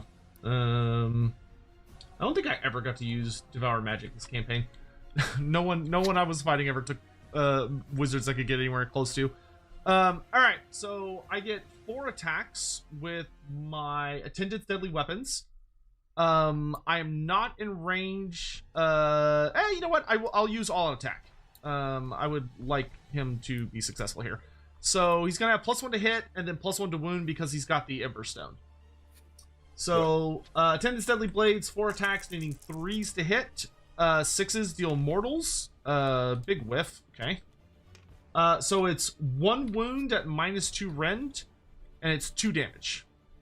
Onto the Wrath Axe? No, the Skull Cannon. Skull Cannon? Okay. He still gets a 6-up regular save. Okay. Nope. Okay, so that's 2 damage. Then the Malignant Blade is 7 attacks. These are looking for 2s to hit and 2s to wound. Ah, jeez. No 6s. Alright, so it's 4 wounds at -1 rend. Okay, so 5 up. Oof, and those are 2 damage each. Oh, then that's just gone. Okay.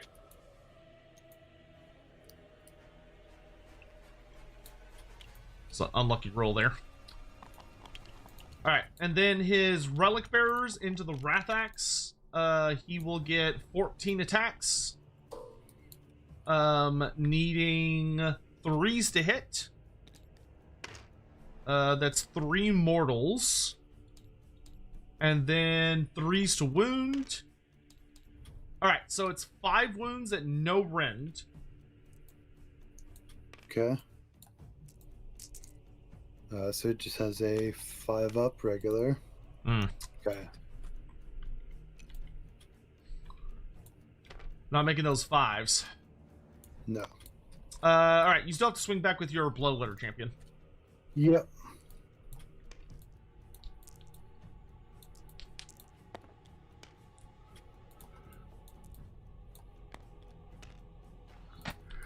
One damage. Okay, so I have a 6-up normal save. Saved it. Cool. Alright, that is it for combat. So that takes us to end of turn stuff. I'm gonna start with the checking to see who terrain blows up. Okay. So I'm gonna do my Forsaken Extollers. They're fine. The Spirit Hosts, fine. Rylaneth is good. The Reaper is good. The Dolores Blades, fine. I think everybody else is good. Yep. So then I'm gonna activate this Nexus to do a healing aura. The only thing that's damage that it can pick is the Forsaken Extollers, because the Shyish Reaper is not a unit, technically. I got a 2, so it brings one more guy back. And then we'll bring him back here. Alright. That is it for me. So it is now your turn. Okay. Except also at the end of the turn, you had a hero fight. So I will use Skull Taker's once per battle ability at the end of your turn to teleport Skull Taker right there. Oh, terrifying. Okay. Ah! Alright. Sounds good. Yep. Okay. So it is now your turn.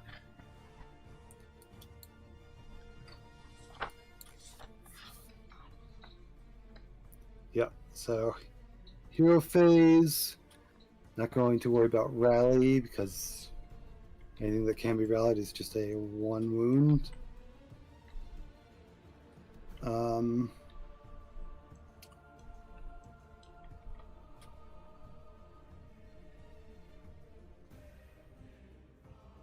Yeah, we'll try and get the Wrath Axe back.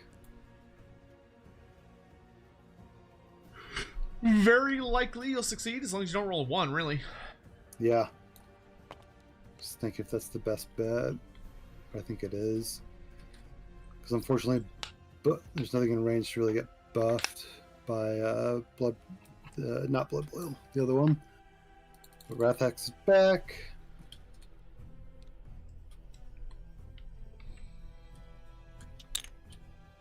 Just has to be outside of 9 from your units.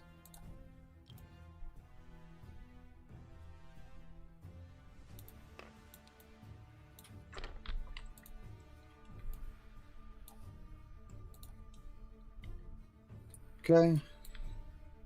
That is my hero phase stuff.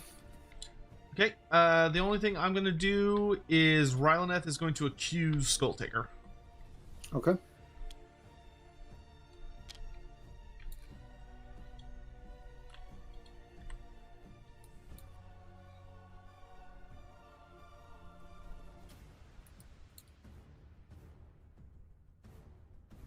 All right.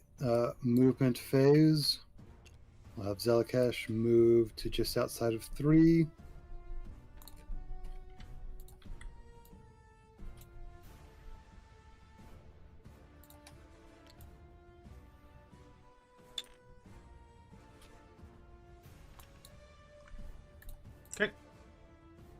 You can move them a little more this way if you want.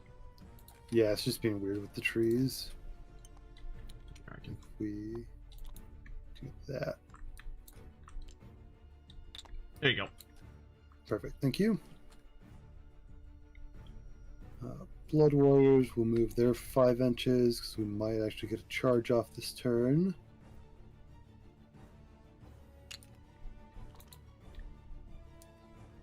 Oh, actually, real quick, what is Zalaksh's unbind buff?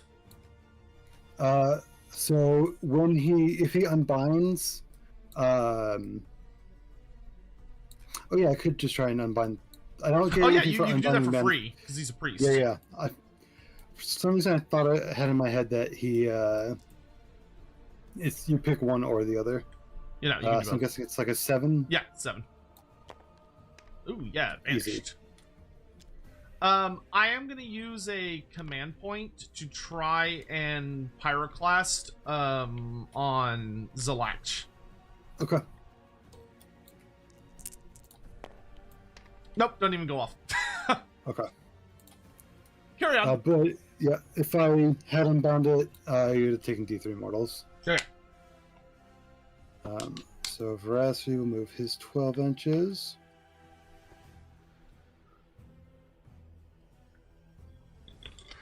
Not going to be able to get to carriage, but we can start fucking up this back line.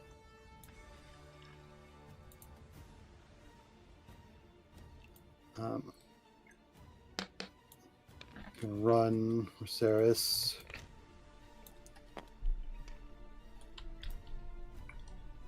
Eight-inch movement, and the Wrathmongers. Hey, we get an 11-inch movement. They're hustling. They're trying to. But being this split is definitely not fun for my slower infantry. No. Okay, any counter movement?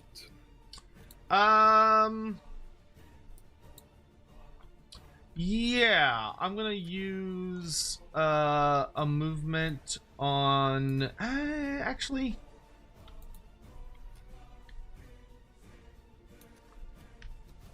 8.5. And it's not yeah. Well, no, because no, I'm not. I'm good. Sorry, I had to him and haw for a minute. Yeah. All right, shooting. Okay. Yes. I think we'll just shoot. We shoot the specters. Okay. So it's 2d6 attacks.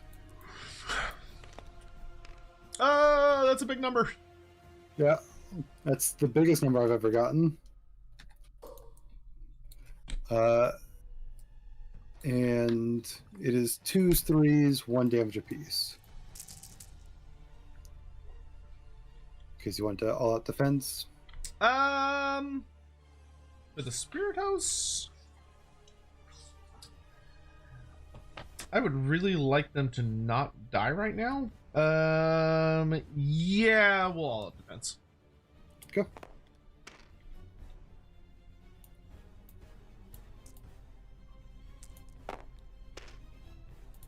Uh, 5. Okay. Because if they die, my heroes become much more vulnerable. We saved 1. What's the damage? Just 1. Okay.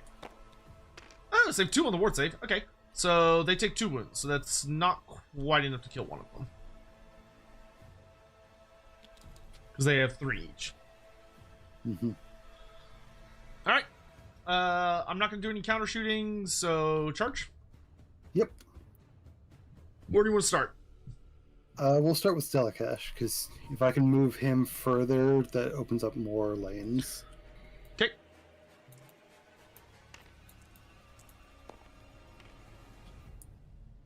Just like that. So I can move 7.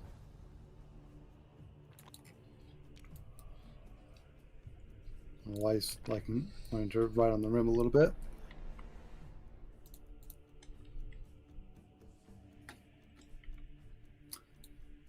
Okay, then we'll go for veracity because I like watching my big model charge into all your little squishy heroes over there. 10, pretty good. Yeah, don't think that's enough to like go crazy, but I can at least jump over. Yeah, I think they're a little less squishy than you may suspect, but we'll see. Well, he's got some stuff. Yeah. Oh, I believe it. All right. Okay. Anything else? Blood Warriors. Sure. Ooh, some very good charge rolls. They can definitely get somewhere.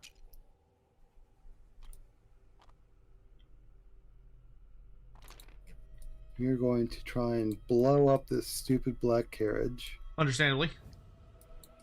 And then the Wrath Axe. Okay. Not quite. No. I can't reroll it. All right. Yeah. I will use my last 2 command points to tell the Dolores Blades to charge. Okay. A 7? That'll do it. Get them in.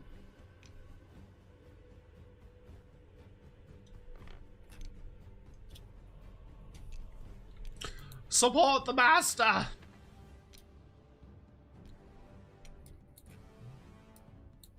No, Master's getting blown up today. Have you lost, Rollinath? Yeah, he's died in 2 games. But unfortunately for my opponents, every time they've killed him, it usually takes so much effort to kill him that by that point they've usually lost too many resources. Mm-hmm. Okay. So I've got a number of stuff that goes off on the combat phase this time. Okay, I've got 3 things at the start of the combat phase. No, 4 things. Okay. So Zelakesh, because AOAs are not unique, gets +1 to all of his attack characteristics. Okay. Skulltaker is going to declare Hero's Bane. He's going to pick an enemy hero in combat. It's obviously going to be you. For the rest of the turn, Skulltaker has strike first, but all attacks must target you, which is fine. Gross. Okay. And I think that's it.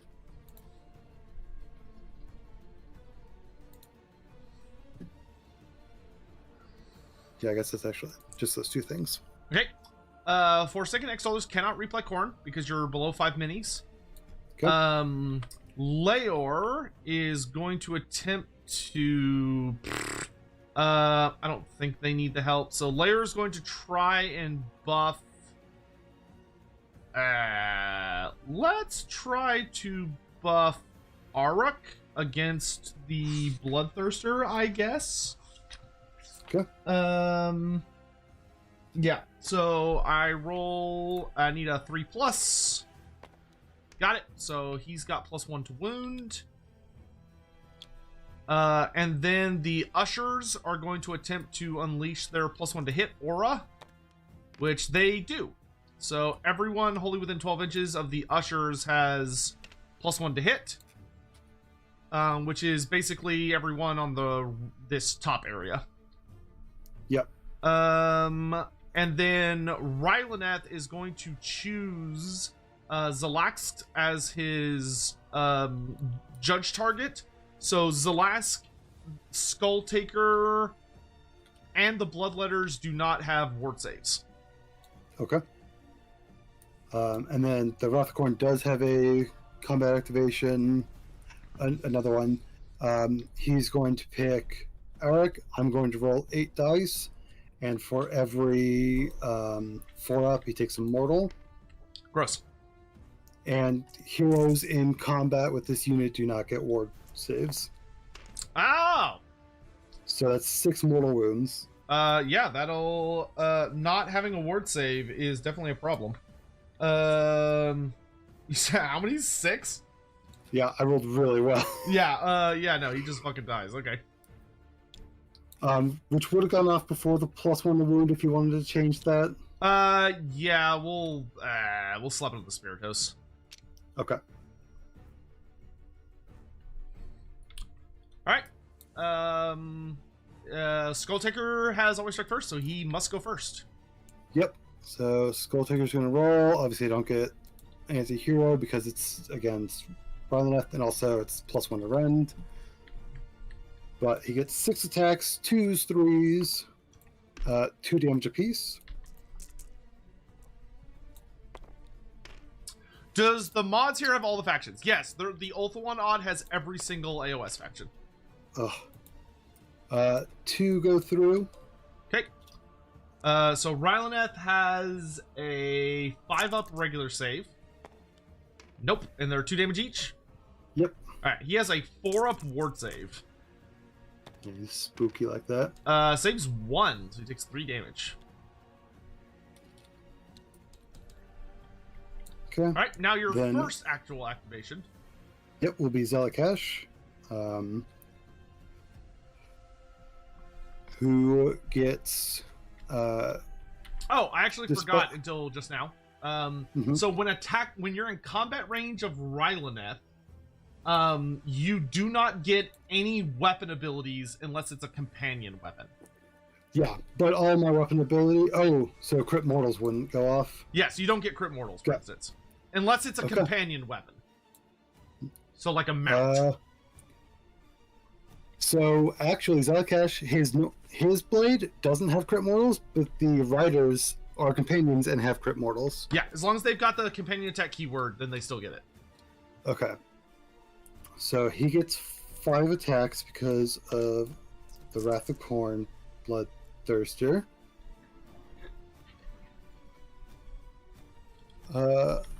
What mod has? Yeah, I can look it to you in just a second. So 3s and 3s. Okay, they all hit. Oof. 2 damage apiece. Okay, 2 wounds. He's got a 5-up save. Saves 1. And then he's got his 4-up ward. No, takes 2 more wounds. Okay, and then the Demon Riders Hellblades. Also 5 attacks. Also 3s, but only 1 damage. Okay, mortal. So 1 mortal. 1 mortal. Okay, 4-up. Saved it. Okay. And then does the like mount itself like the jaws or anything attack? No. Oh, okay. Oh, but he's an Anvil hero. Okay, yeah, that makes sense. Yep. All right. And then my battle formation goes off because a demon unit fought. I can immediately choose a moral unit to fight directly after. Boo hiss, I say. So pile in. Also, Pasta Puffin, if you're interested, please do consider joining the Lorebeards Discord and joining our Path to Glory League that we're about to start the 2nd season. So if we'd love to have everybody join us. We also, this is just a very random aside. If there's anyone out there that would be interested in trying to organize I don't know what they call it in 40K, but like the campaign. It's Crusades or something. Yeah, if someone wants to do that for the 40K guys, we would love to have someone organize that if anyone has any interest in doing that. I would play. I would genuinely play if someone organized that. So would I. I'm playing all. If that gets started, I'm playing all crew. Yes, join Sotek's Discord, but if you do !Lorebeard Discord, that'll pull up the Lorebeards one. Oh, yeah. I set up that command. Wait, is it Lorebeards or Lorebeard? There we go. No, wait, that's the channel. Fuck. What is it? Lorebeard Discord, you said?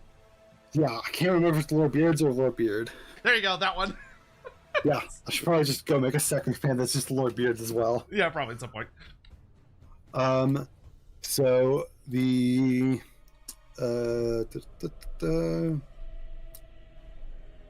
these Blood Warriors. I'm like looking for something that starts with blood, but unfortunately that's my entire roster. Literally everything. Yeah. So I'm going to give them all out attack. They cannot because they're within combat range of Rylanneth. I don't want to hear shit. Fucking Bloodthirster just like stomped on my Spirit Torment. The most Yeah. recent one, Pasta Puffin. The one that says join the Lorebeards Discord. That's the one you want. I mean, feel free to join the Loremaster of Sotek one as well, but we don't have an AOS league on the Loremaster of Sotek one. Yeah. But they get 3 attacks apiece and 1 for the champion. Ugh, gross. They would have crit auto wound, but that's not a thing. But they're 4s and 3s. Okay.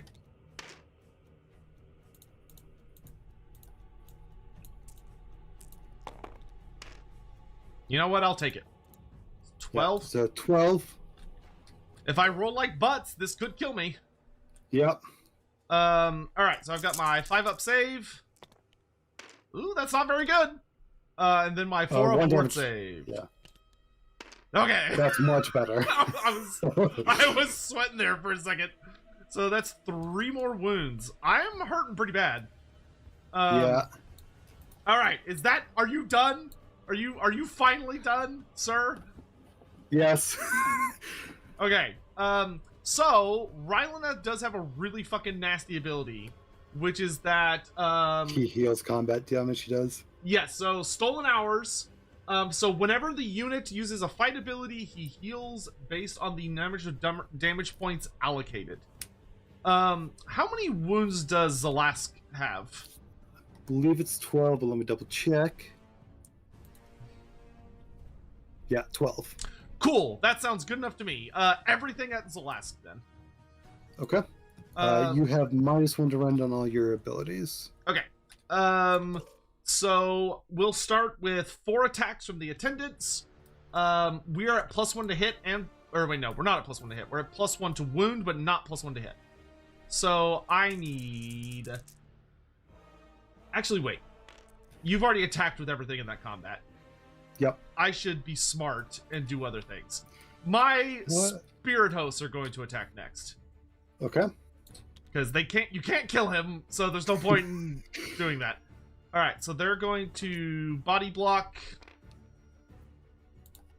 Buy some time. Yes, I know you're still in range. So they get 6 attacks each. Okay. So that's going to be 18. They have +1 to hit and +1 to wound, so 3s and 3s. Auto wound on mortals.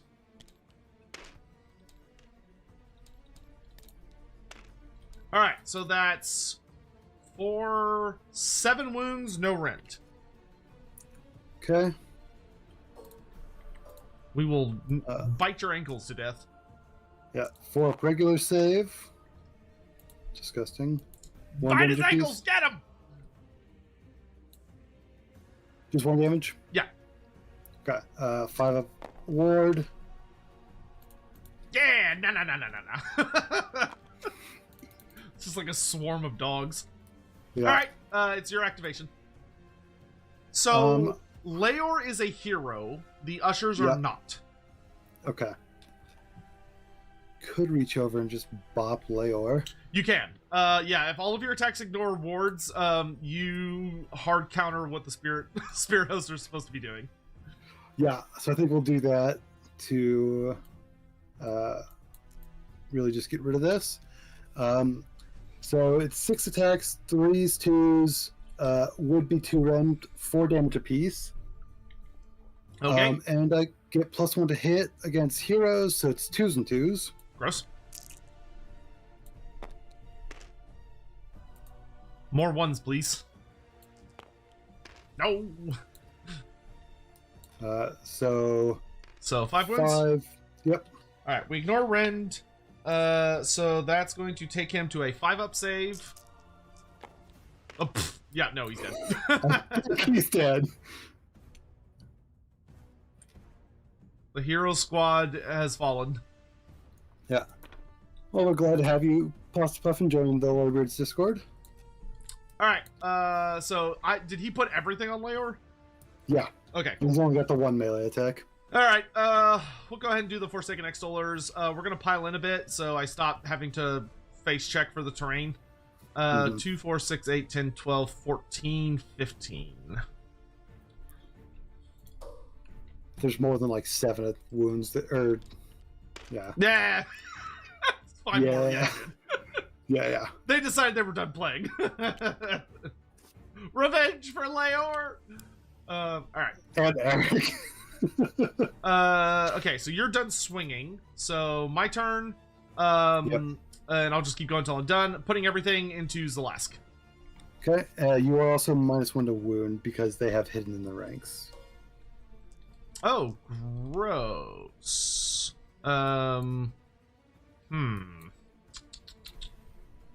Wait. Hidden in the ranks, the path? Yeah. That's only against shooting. Oh, okay. Yeah, that doesn't work for me. Truncates it to just -1, 2 in combat range. Oh, okay. So I'll double check. I'm pretty sure that's the. Where's the fucking good? There it is. Head in the right. Subtract 1 from one of those ranged attacks. Yeah, ranged attacks only. okay. All right. Cool. But we do have -1 to rend, correct? Yes. Yeah. Do Okay. the abilities because your heroes are dead still go off? I'm not in range of any of them anyway. Okay. All right. So he needs 4s to hit. Awesome. Off to a great start. 7 attacks from the Malignant Blade, needing 3s to hit. Ooh, these rolls are really shit. Come on, Relith, pull it back together. 4 wounds. Because you are subtracting my rend by 1, it's no rend. Okay. So then that is a 4-up regular save. All right, and those are 2 damage each, and you do not get a ward save. Yep. So you take 4 wounds, which means I heal 4 wounds. Disgusting. All right, and then the Relic Bearers, 14 attacks. Yeah. So ward saves don't save against attacks; they save against the damage. Yep. Yeah, so regular save blocks. So when you roll a wound roll, the amount of wounds you do is blocked by a regular save, and then the amount of wounds that go through are then multiplied by the damage characteristic, and those can be prevented by ward save. I do have +1 to wound. Okay, and then 1 mortal and 3 wounds at no rent. Okay, 1 mortal. So you don't get a ward save, so the mortal just goes through. Yep. Another save 2. 1. So another 3 damage healed. Yep. So you took 7, that gets me back to 1. Alright. Yep. Dolores Blades are up next. We are gonna make sure we stay out of 1 of the obscuring terrain, and then we're just gonna spin to win. They don't get any bonuses because there's no objectives. They were actually surprisingly Garbo most of the campaign, because very few of the campaign things included objectives for some reason. Yeah, same with the Blood Warriors, because they get a ward when they're contesting objective I don't control. Yeah, it's so every other Sunday. I make it where if you roll less than a 7, no matter how close you were when you started the charge, you cannot charge them, which is so gross. All right, they don't have a unit champion, so it's just 20 attacks, needing 3s and 3s. Okay. Oops, those were, well, whatever, it's fine. Yeah. So it's gonna be 10 wounds at -1 rent. Okay, so it takes them up to a 4-up regular save. Yeah, pretty good. Yep. And then just 1 damage apiece. Yeah. Okay, so 2 die. Alrighty. Also, after Skulltaker fought, he took the 3 mortal wounds because of the thingamajigger. Yep. 3 mortal wounds to Skulltaker. Ow. Dang, I should have focused him. I could have killed him. Oh well. Alright. The only thing left is Chain Gas, who are going to throw some chains at the the Bloodthirster. Just keep doing little dog attacks. They've got 2 attacks each, so it's 4 attacks. They need 3s to hit because of their buff aura. And then 3s to wound. Oh, pretty good actually. 3 wounds at -2 rend. Okay. So that'll put me at a 6-up regular save. Nothing. How much damage? 1 each. Okay. So 5-up ward. Hey, we'll take that. All right, pretty good hits. Pretty good hits. All right. That takes us to the end of the combat phase and start of the end turn. Do you have anything you need to do at end of combat or start of end turn? Skull Taker has something, but I think it's just... Yeah, no, it's only if we destroyed rather than if he would have healed. Okay. Yep. Okay, so do you want to do terrain rolls first or hero roll first? We'll do terrain rules first. Okay, so no, I think it's just the Spirit Host, the Blood Warriors, and that's it. Yeah. So I'll do the Blood Warriors first. Get these extra dice out of the way. Fine. Blood Warriors are fine. Spirit Host, can we get one finally? Yes! It happened! Okay, so D6. 4 mortal wounds. Mortals. Ow, that was rude. So they got a 5-up. No. So that's gonna kill 2 of them. Oof. That was a lot of free damage. All right. Yeah.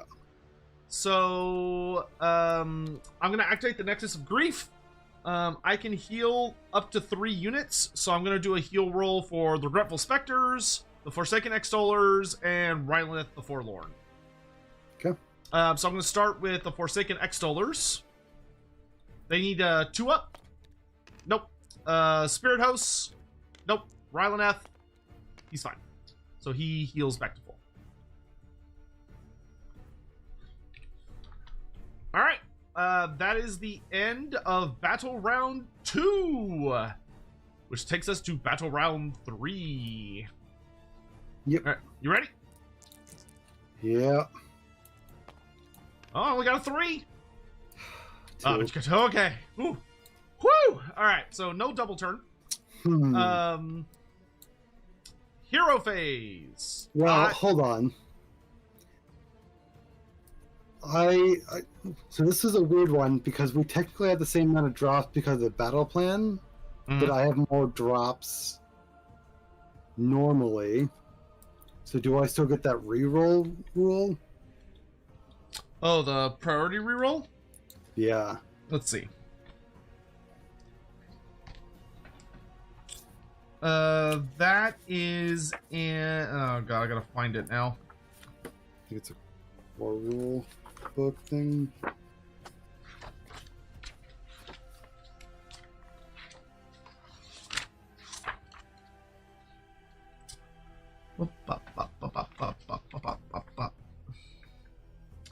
Just because a double right here would be very good for me.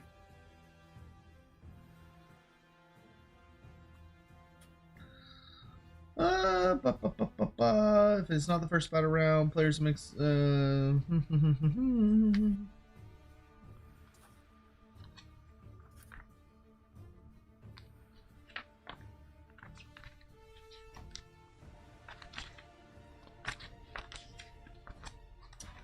think that might be a GHB, which we are not actually fighting a GHB battle plan.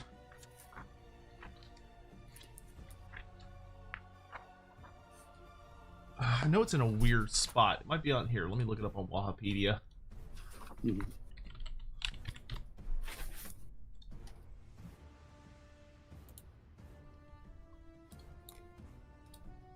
Let's see. 2025, 2026.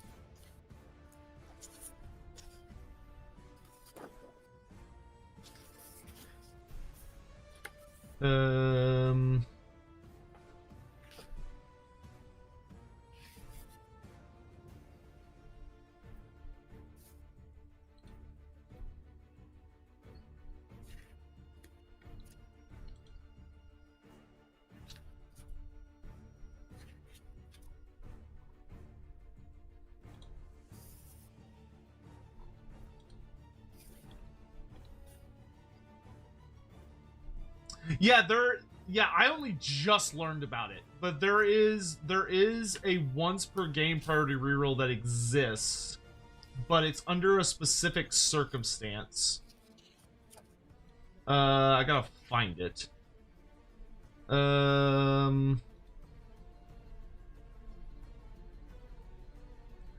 Paired objectives, objectives in terrain,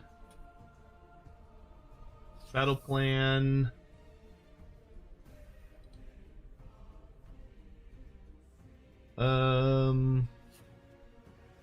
Battle tactics. Might be further down.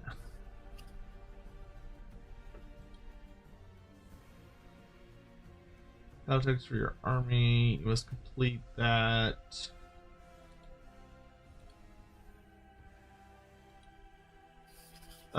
Seizing the initiative. A player who went second in the previous battle round wins the priority roll and chooses to go first unless their opponent is leading by 11 or more points. It's called seizing the initiative.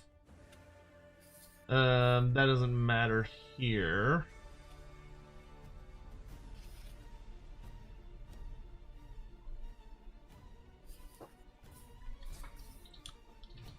Hey Hugh, good to see you. Here, let's control F. Priority roll.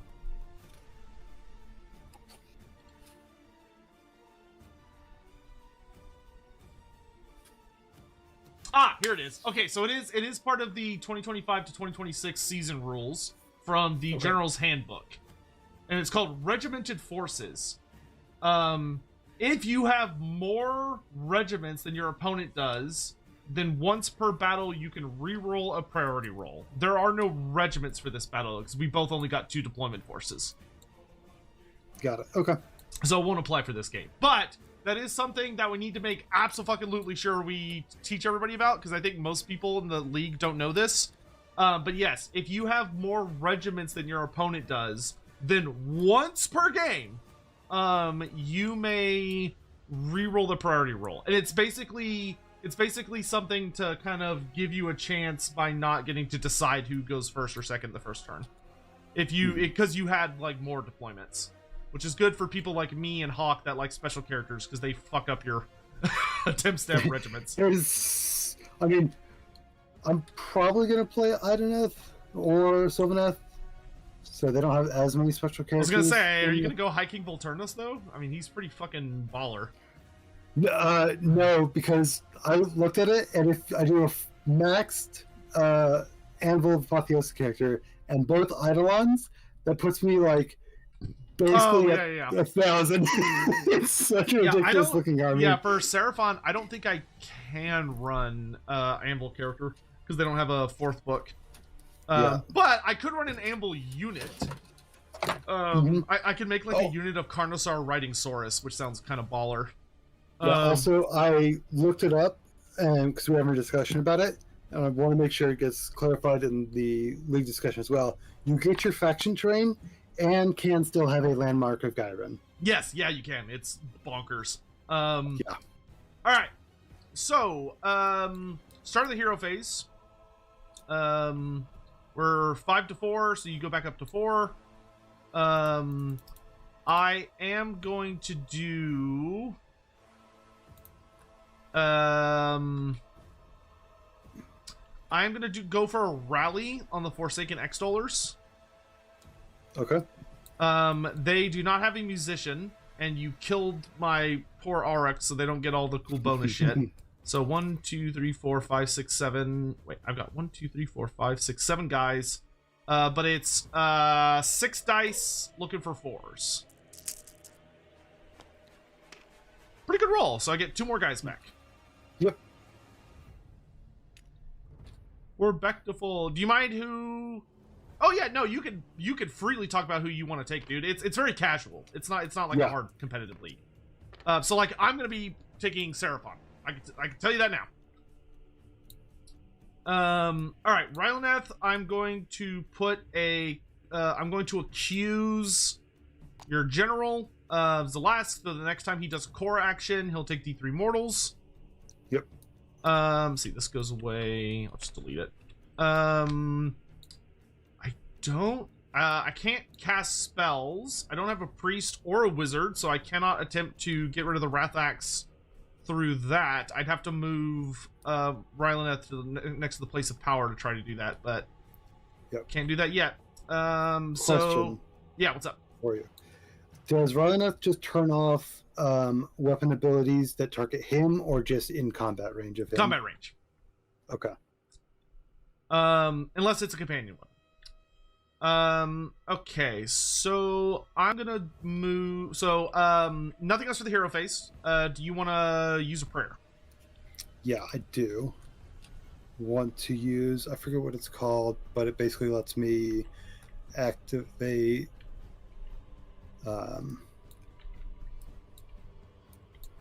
Actually, I don't even have to use a prayer for that because I have blood tithe points and I'm unlocking stuff.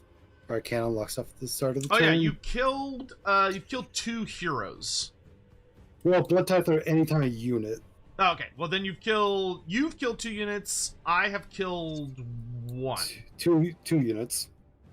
Oh yeah, 2. I forgot about the camp. Yeah. So we both killed 2. Yeah. So there's 4 blood tithe points. Yeah, it's just honestly the blood tithe abilities just aren't really that great. Yeah, they used to be absolutely bonkers, but I could guess they probably overcorrected a little bit. Yeah. So I'm going to unlock Punch the Pacifist, but it only activates on my combat phase. But that gives my Bloodthirster +1 to its damage characteristics of its melee weapons. Ew, gross. Okay. All right. But I'm going to try and boil the blood of your Dolores Blades. Okay. Got it. Yes. So 10 dice.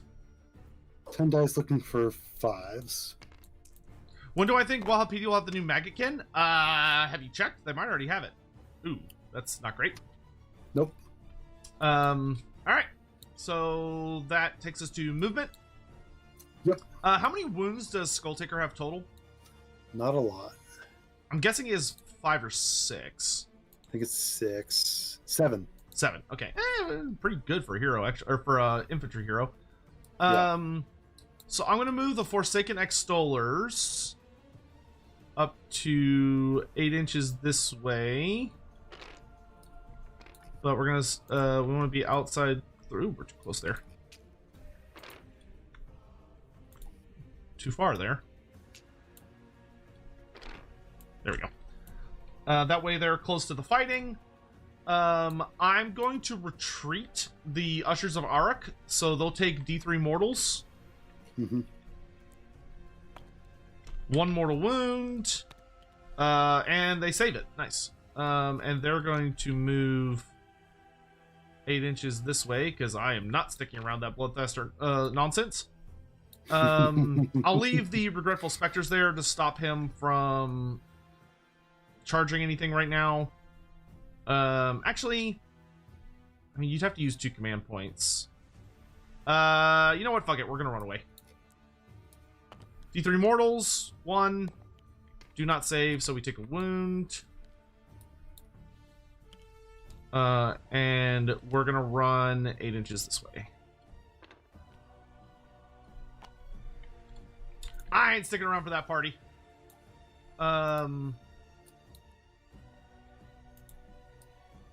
And they were unfortunately not wholly within 12 of Rylaneth, so he can't use Lord of the Spirit House on them. Neither were these guys, but they're all about to be in range because he can do a good amount of healing if my guys are nearby, but they have to be pretty close.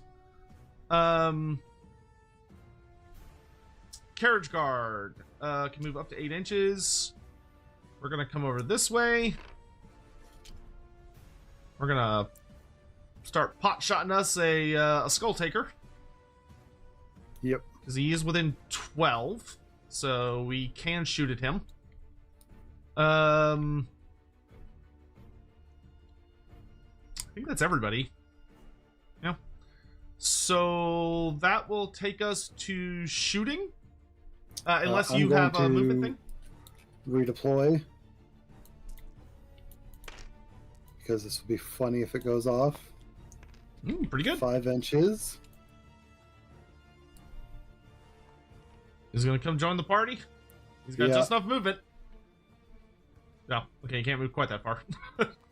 Yeah. If you hit, oh yeah, okay, yeah, you got it. All right.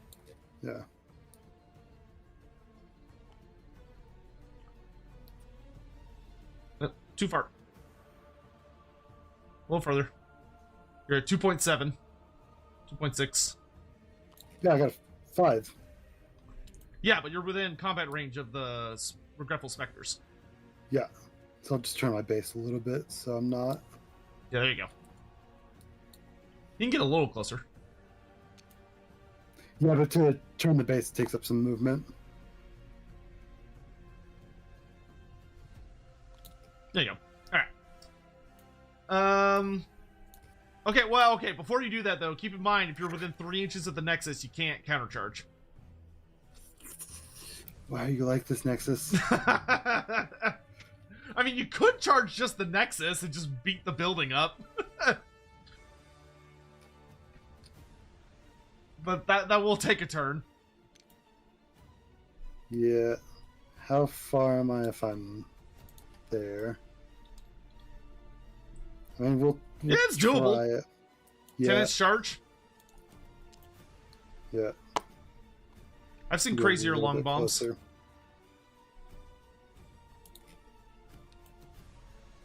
There you go. Oop. There you go. It's 3.1. Perfect. Yeah. All right. I don't think it got me any extra closer. So at the end of the movement phase, I am going to activate a Nexus ability, and I'm going to teleport this Nexus within 3 inches of my carriage guard here, just to be extra annoying. Oh, wait, no. I can't have it quite that close. Because it has to be more than 3 inches away from the forest. There you go. Alright. Shooting phase. Carriage guard. Everything into Skull Taker. Okay. Open fire! So it's all but one guy. So that's going to be 19 shots. This is why Skull Taker doesn't have that many famous kills. Everyone just shoots him. That would be the smart thing to do. Do we want to all-out attack? Hey, Bluebell! Thanks for the raid! Hello, hi, hello! Y'all are... We're playing some tabletop. We're playing some Warhammer Age of Sigmar tabletop, which is kind of like Warhammer Fantasy, but it's got some different armies. So I'm playing like an all spooky ghost army. Finally got your ass? God damn, dude, this ass was yours. All you had to do was ask for it. Anytime, Bluebell. Anytime you wanted, it's there. I am hopefully about to have my spooky ghost crossbowman shoot the absolute fuck out of Skull Taker. But we're gonna see what happens. But thank you for the raid. Hi. In case you don't know me, hi, hello. Bluebell. What the? Wait, hold on a second. I've just noticed. Yes, Bluebell doesn't have grievous error. Also, I'll do my job while also here. Oh yeah. Yeah, mod, dude, shout out, jeez, what do I pay you for? Unless you will lose. Thanks for everything. Blue, but there she is.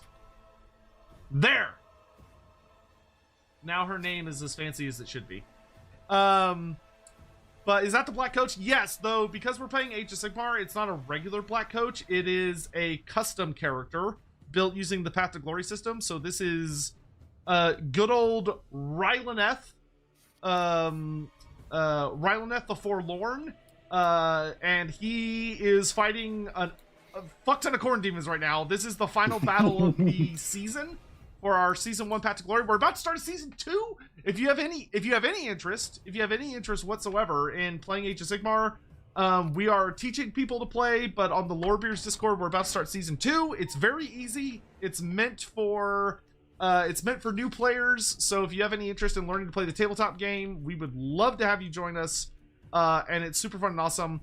But for those raiders, I think I interrupted myself earlier. But hi, hello, I'm Loremaster of Sotek. If you don't know me, consider one of the premier authorities on Warhammer Fantasy lore and literature that you'll find on YouTube and or Twitch. I'm very involved in the various video games and fan films and tabletop games and all that other jazz. But if you're tired and have had like a good exhausting time watching Bluebell, which I know can be like so wonderful that it just drives you delirious, and you need like water and rest, please don't feel like you gotta stay. We're on turn 3 out of what will probably be like a 5-turn game. So you've kind of arrived in the middle of it. People are blowing up, ghosts are stabbing demons, and vice versa. And yeah, we're just about to go to the shooting phase, and I'm going to try and shoot Skulltaker. Do you want to all-out defense? I can't. Right, I forgot that I had done that to you. Delightful. And also I can't because I want to countercharge. Okay, cool. Do I want to all-out attack? I think I do. This is a pretty good chance to kill him. So we'll spend a command point. We're going to do an all-out attack from the carriage guard into Skulltaker. 19 shots. We're looking for 3s to hit and 3s to wound. Hell yeah. All right. Not a lot of auto wounds, but not a lot of misses. I'll take it. I'll take it. And then 3s to wound. Okay, average. So that is 12 wounds at -1 rend on Skulltaker. Okay. Skulltaker doesn't get his ward save. Yes, he does. Because it's He does? not the Okay. it's not the combat phase. Got it. So What's so his one run, so what's so his 5 normal? up regular. Okay. Saves 3. If he could And just then like 5 up ward. if he could keel over, I'd really appreciate it. Yes, he does. We got him! Alright. Pin-cushioned Skulltaker. You love to see it. Alright. The Ushers of Arak cannot shoot because they retreated this turn. So that takes us to... wait, can you... you cannot shoot and retreat, I'm pretty sure. No. Okay. So that will take us to charge phase. Where I'm going to do something really mean. Okay. Which is that my spirit hosts... Oh, wait, I can't because I retreated. Never mind. Nighthaunt aren't as cool as they used to be when we could retreat and charge like it was no tomorrow. I'm just going to charge the Forsaken Extollers. I mean, if you get that 12. That would be very funny. A 3? I mean, it'll get us in, I guess.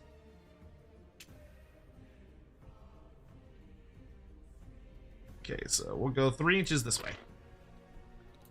Okay, that does get me in combat range of the Blood Warriors. That's all that matters. Okay. Alright. That is it for charges. I literally can't charge any. Well, I guess I could charge the carriage card, but that'd be stupid. So, Yeah. Are you gonna try? Are you coming from downtown? Yep.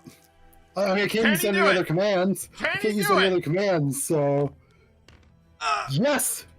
Oh, you get Because plus 2 I've charge? got plus... Oh, right. It's only +1. Oh, it's so close. I mean, he could get my other guys. Yeah. Very sad. For you. Much upset. I don't want a bloodthirster on my ass. Well, actually... Oh, you could charge the building. Yeah. Yep, and then, like, pile in. Yeah. Yeah, Yep. that's doable. How many wounds does Bloodthirster have left? He has...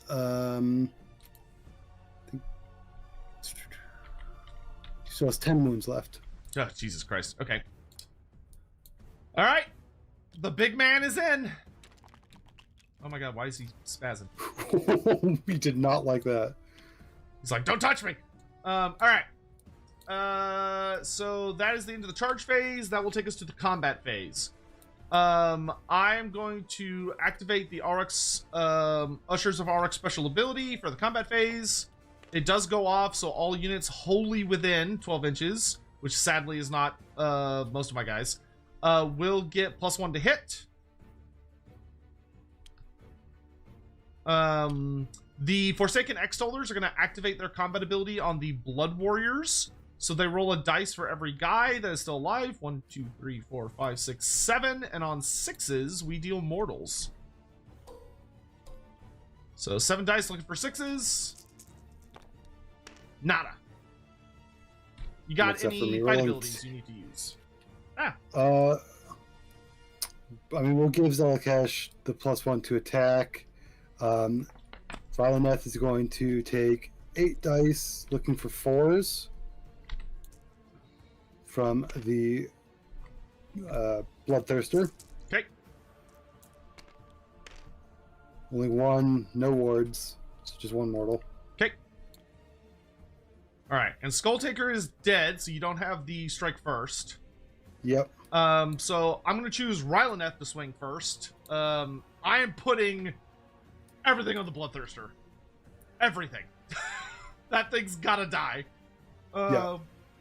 That thing scares me so bad. All right, so Rylaneth is firing all cannons at the Bloodthirster. Do I all-out attack? I don't think I do, because that's gonna give you +1 to hit me, which I don't want. Yeah, no. All right. So 4 attacks from the attendants. Well, I mean, yeah. So because he wasn't judged, I still have my ward save, right? No, because I'm gonna pick him as the target. So he and then anyone else that has been judged within 12 inches don't get a ward save. Got it. That is such a strong ability. Yeah, it's the tier 3 ability, and it is worth it. All right, so we got 3 attacks at needing 4s to hit. Oh, nice. So that's gonna be so I missed the other 2, but those are just straight mortals. Cool. So that's gonna be 4 damage. Okay. And so that will heal Rylaneth back to full. Then we get 7 attacks from the blades, or from the malignant blade. These need 3s to hit. Ooh, not very good. Oops. 1 wound at -1 rent. Okay, so 5 regular save. Save it. Okay, and then the 14 attendants. Yeah. So Pasta, if you're looking for the Path to Glory season underneath the AOS, Jeez, that sucks. Warhammer AOS, if you look for PTG, Path to Glory League discussion, that's where you So we'll what? Only 1 wound, or 1 wound? mortal. Okay. He just takes 1 mortal. Yep, still alive though. Much to my chagrin. Yeah, he rolled like ass on the rest of that stuff. Great. So let's see here. I forgot about this earlier, but he does have an ability. After he's targeted by a fight ability on a 2-up, he does that much damage on a D3. Ooh, nice. So he does 2 mortals back, and Okay. you don't get wards. Okay, that's just an aura he has. That is anytime he's picked as the target for fight abilities. No, the ward save. Yes, but it's for heroes that are in combat. Okay. All right. It is your turn to activate. Yep, picking. Yeah, we'll pick. No, because nothing can attack Veracity, so we'll go with Zelakash first. Okay. So he gets 5 attacks, looking for 3s and 3s. You're disgusting. So 1 at 2 damage. Okay, take 2.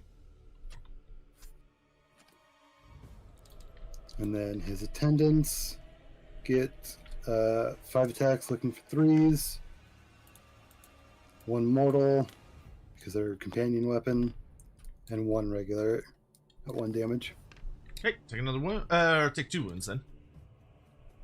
Okay, and that's Zelakash done. Yeah, I think. Because I think getting rid of the ward save. I think Rowan is fucked. Okay. Yeah. After Zelakash fights, he's a demon unit, so a mortal unit gets to fight next. Okay. So the Blood Warriors are going to fight. There's still 7 of them. 1, 2, 3, 4, 5, 6, 7, 8. 8 of them. So 8 times 3 is 24. Right? Yes. And then a extra 1 for the champion. Looking for 4s and 3s.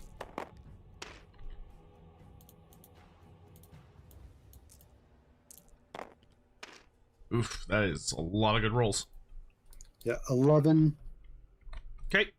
That is going to knock me 5s. Oh, jeez. Yeah, that will... Oh, 6...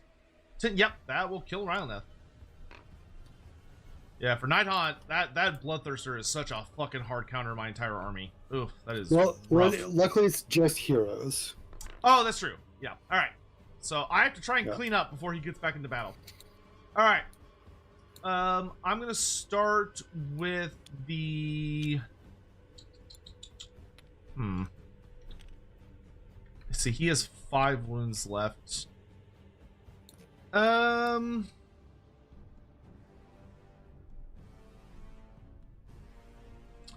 Let's start with the Forsaken Extollers. We're gonna pile in...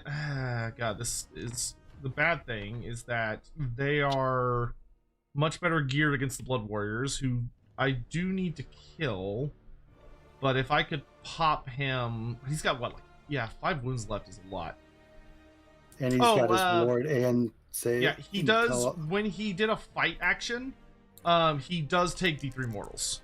Yeah. He takes 3 mortal wounds, and he would not have gotten the save because Ryleth was still alive. Yep. Alright, that's a much more realistic proposition. Okay, so for second Extollers, we're gonna pile in, but we're gonna throw everything we have at Zelask. Okay. Because if we can kill him, then we might have a chance. But I'm out of characters, so that is very spooky. Still hold it within 12. Yeah, okay. 1, 2, 3, 4, 5, 6, 7, 8, 9. So that is going to be 19 attacks. They're going to need... they have the +1 to hit, so they're going to need 3s to hit. It's 4 auto wounds.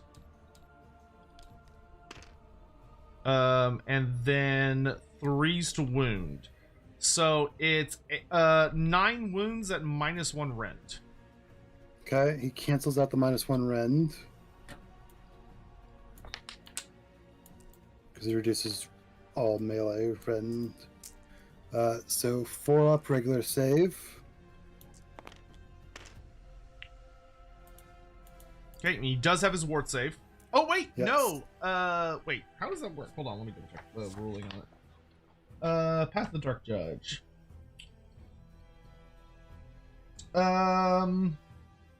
Pick an enemy unit in combat with this unit, and each Q's unit within 12 inches to be targets. These targets cannot make ward saves for the rest of the turn. But he's not the unit I picked. So, so Ryleth technically isn't within 12 inches. I guess how I would rule that, so go ahead and roll it. Okay. Then just a 6 up ward, so we're... Oh. Oh. Just a 6 up? He Yeah. doesn't have a 5 up? Oh no, just a 5 up. No, that's a Bloodthirster. No, the AOA does not get a lot of ward. So it's just 6 up, so he blows up. Oh, thank God. We're not dead yet. We're not dead yet. Alright, but you've already swung with everything. Because he's not in combat. Yep.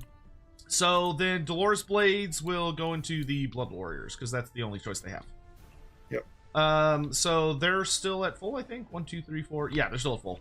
So, but they have a really hard time punching through those guys. So they get 20 attacks, 3s and 3s. Auto wounds.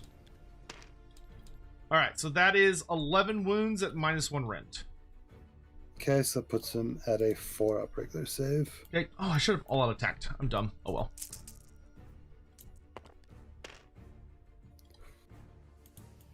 That's 7 damage. So that's 2, 3 guys. 4, 6.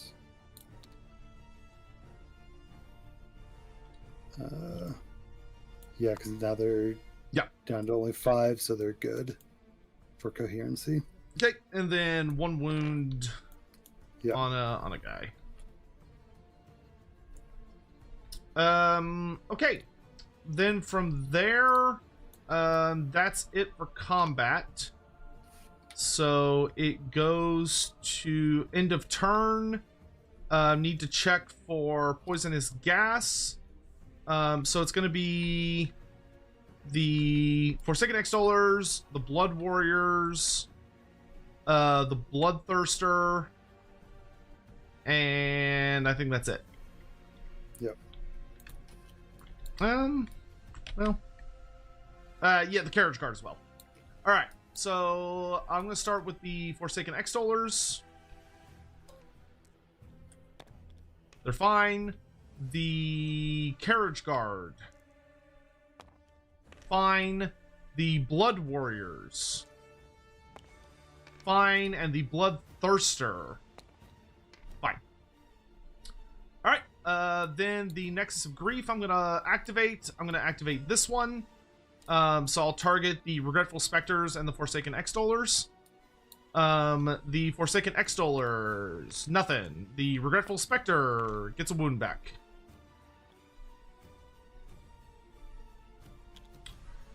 Alright, and that takes us to the bottom of Battle Round 3. Yep. Just to refresh my memory, what is the rules for picking up the main objective? You just have to move within combat range of it, and there can be no other enemies within combat range of it, and then you can pick it up. But once you're holding it, every one of, I think it's your movement phase. Let's see. It's on the actual battle plan, isn't it? Yeah. Here we go. Yeah, so in your movement phase, roll a dice for the carrier. On a 2+, they take that many mortal wounds. Okay. So very likely going to be taking immortals. Yeah. And then monsters take more. Yes, monsters take X plus 4. So even if you rolled a 1, you're still guaranteed to take 5 mortal wounds. Yep. Okay. That's what I thought. Alright, I think that's everything. So it is now your hero phase. Yep. Don't have any command points.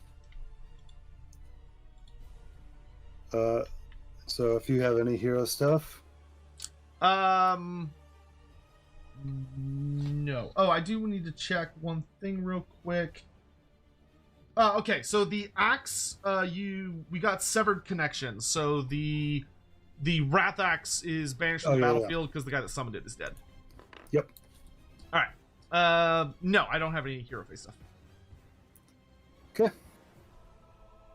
Movement phase. We will have the Wrathmongers run. 8 inches. I can pick up some stone if you want to be ballsy. Yeah, that's not the stone they're looking for. Arceus will run 10 inches.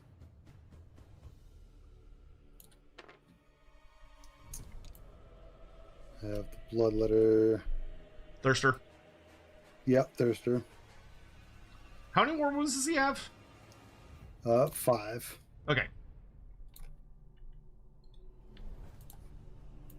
Outside of combat.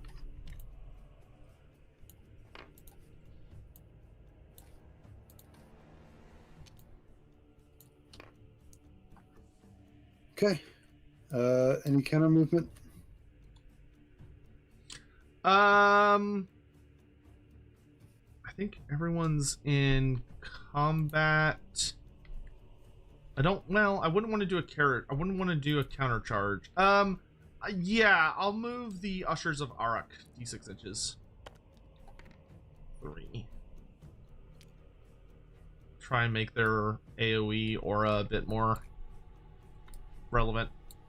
Mm-hmm. Okay. Shooting phase. Hey, taunt us, dude. We've talked that shit to death around here. So consider this a warning to kind of drop and move on. Otherwise, we will have to ban you, dude. We have talked that to death months ago. All right, move it or shooting. You said. Yep. We will shoot into the the carriage guard. Okay. I will. I want to alt defense that. Yeah, I'll alt defense. Okay. So that's 8 attacks. Okay. 2s and 3s.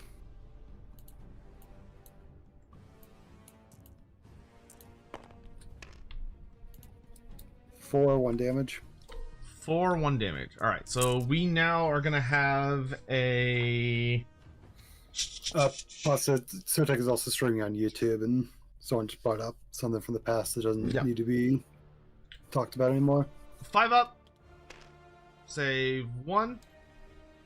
And then what's the damage? Just 1. 1. Okay, 6 up. Save another 1. So that's gonna be 1 dead carriage guard. We're gonna pull off the guy closest. All right. Into the shooting phase, I am going to cover fire into the Bloodthirster. Okay. So it's 1, 2, 3, 4, 5, 6, 7, 8. So that's math. 17. No, possibly you're fine. And you're at -1 to hit because of covering fire. Yep. So we need 5s to hit.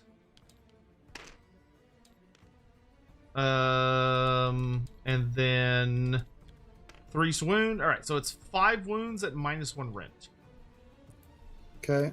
5 up regular save. Boo! I just died. And then 5 up ward. All right, 1 point closer. Yeah. All right. Charge phase. Yep. We'll charge with veracity. Okay. See what he gets. A 6. Yeah. So we can charge 7 inches. I think we'll just move in right here. Okay.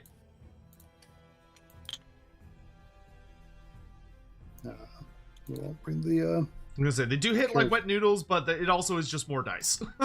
Yeah. So, That was basically my thinking, is why I invite more damage when I don't need to. Okay. Veracity will swing first. okay. There's nobody to give +1 attack to. Oh, I've completely forgotten until just now, so I might as well use it now. I have a formation ability that I completely forgot about until this moment, which is that I can pick 2 units, and they get anti-charge rend +1 for combat. I'm gonna pick with the Dolores Blades with Forsaken X-Dollars, which are who I should have been picking just every turn, but I just now remembered that. Because we are the procession of grief. Fine. Yeah. So veracity into the Dolores Blades. Okay. Do you have any fight abilities? No, because all your heroes are fucking dead. Okay. Yes, they are. And who's to blame for that? So I just have the Reap like Khorne, which I'll go ahead and use on the Blood Warriors. Yeah, because there's still 5 of them. 2 mortals. Hey. Go out with a bang, boys. Yeah. All right. Carry on. So veracity is going to swing at the Dolores Guard Blades over there. It is, I think, 2s to hit, 3s to wound on this one, and that's like.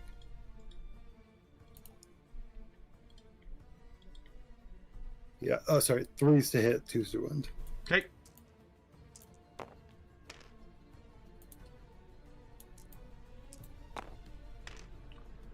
Okay, so 5 wounds. Okay. 5 wounds. That is going to take me to... I have a 6-up save. Nothing. What's the damage? 5. 5 each? Yes. Holy mother of fuck. Okay. So that is 25. What happened to the whole bullshit you were just saying about he's always only good against heroes? You fucking just sit here and lie to me? Yeah, no, they're... Oh, well, no, they're still alive, actually. There's one guy left. So we're gonna get rid of everyone that's not close to the Bloodthirster.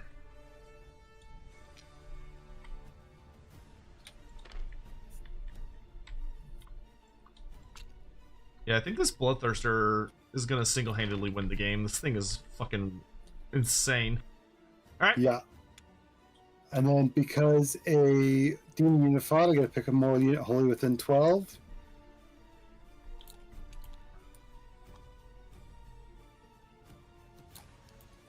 So you have to stay within combat range of the Forsaken Extolers Okay. when piling in. I think as long as a model in the unit is there, I think they are technically allowed to get further away. Because I remember it's a lot more forgiving than it used to be. Yeah. Let's see. Where's my piling in? Special rules, damage sequence, attack sequence, picking target, pile-in moves. Pick an enemy unit your unit's in combat with. Each model can move up to 3 inches. On the target unit. Yep, as long as your unit is still in combat range with all of the units that you were in combat with at the start of the move. Okay. I believe this last guy is still within combat range, but everyone can hit the last Dolores Blade. Alright, go for it.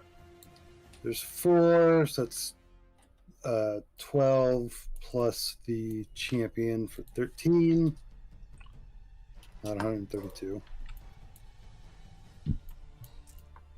Now looking for 4s. These are auto wounds. 3s. So 4 wounds. Okay, I've got a 6-up save. Save 2, and then a 5-up ward save. No, so that will kill him. Alright. Next up is the Forsaken Extolers. They're all going to pile in 3.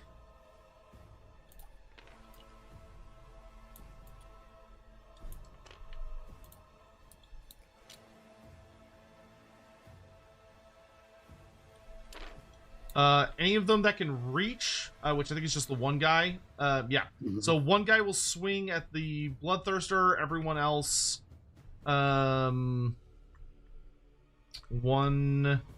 2. Okay, so 1, 2, 3, 4 plus the unit champion on the Blood Warriors, 1 on the Bloodthirster. Okay.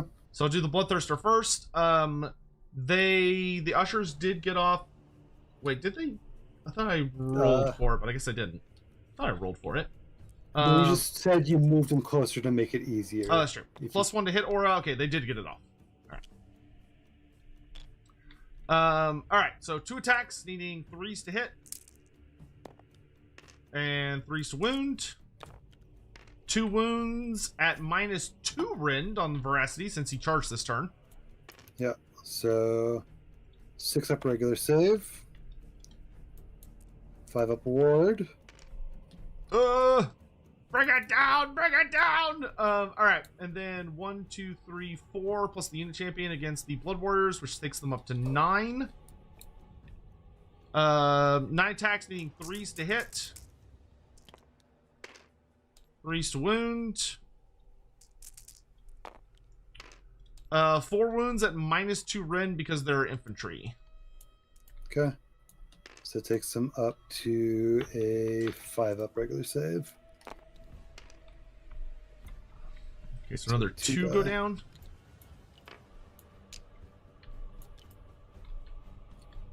All right. That will end combat. Oh, you did pick the veracity to be the target of a fight. It's not a 2-up. No. Hey. Okay. All right. I will activate. Which Nexus do I want to activate? I mean, getting more Carriage Guard back would be really nice. But let's see, is this wholly within 12? No. Nah, they're spread out very awkwardly. So the question is, do I want an Extoller back or do I want a Carriage Guard back? I think I'd rather have a Carriage Guard. So I'm going to activate this Nexus. Try and heal the... Okay, we get 1 more Archer back.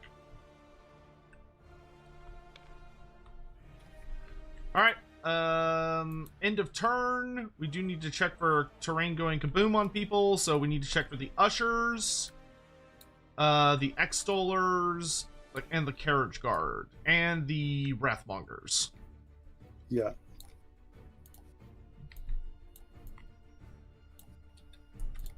Okay, start with the Wrathmongers. Fine. I think we need to check the hero as well, Bloodstoker.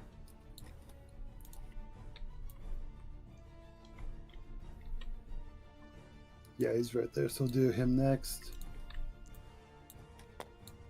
Fine. Fine. Ushers.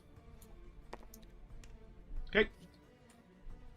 The Carriage Guard. Okay. And Extollers. Oh, geez, another one. All right, D6. Another 4. 4. Save 2, so 1 guy goes down. I'll pull off this guy. All right, that is the end of battle round 3. Yep. So that will take us to. I don't think there's anything else we need to do. So Alrighty. on to battle round 4. All right. Yes! You finally got it. All right, that still makes me the underdog, but you get to go first. Okay.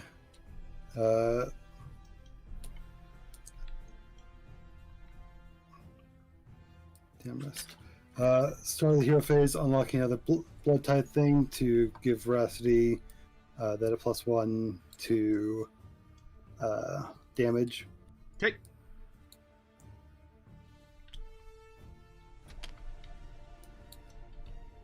Nothing in my hero phase.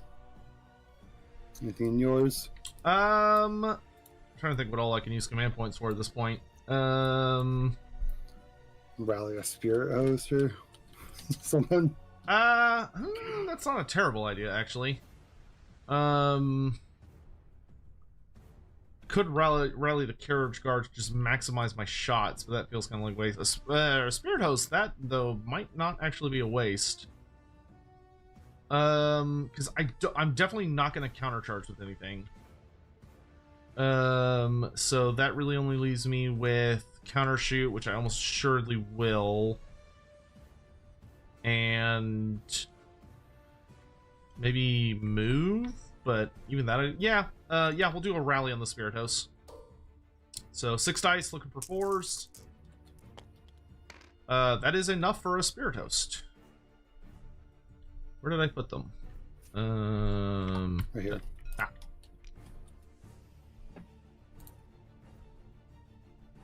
I guess we'll come on like that.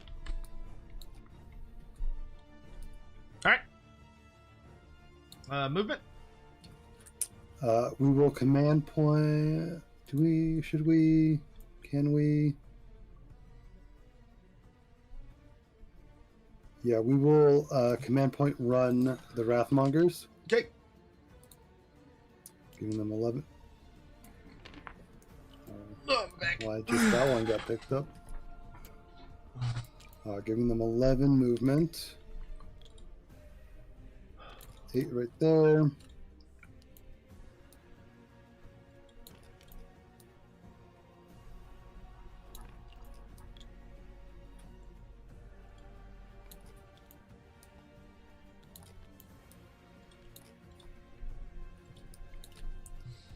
And we'll run Horseris as well. This is why command points were used earlier. Yep. Okay. That's the end of movement, unless you have any counter movement to do. Nah, we're fine. Okay. Then shooting. We'll shoot into the extollers because we're in combat with them. Okay, I will use a all-out defense. Okay. 5 attacks. 2s. 3s. So we have a 5 and 5. Save 1. No. So take a wound.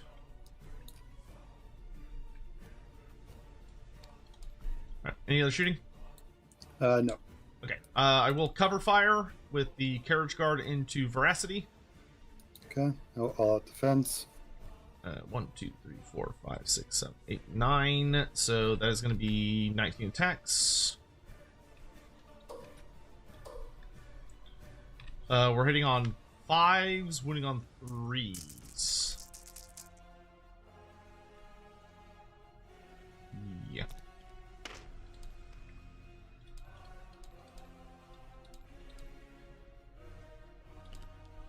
Alright, 5 wounds, -1 rent. Okay. Alt defense puts me back to a 4-up regular save. And a 5-up ward.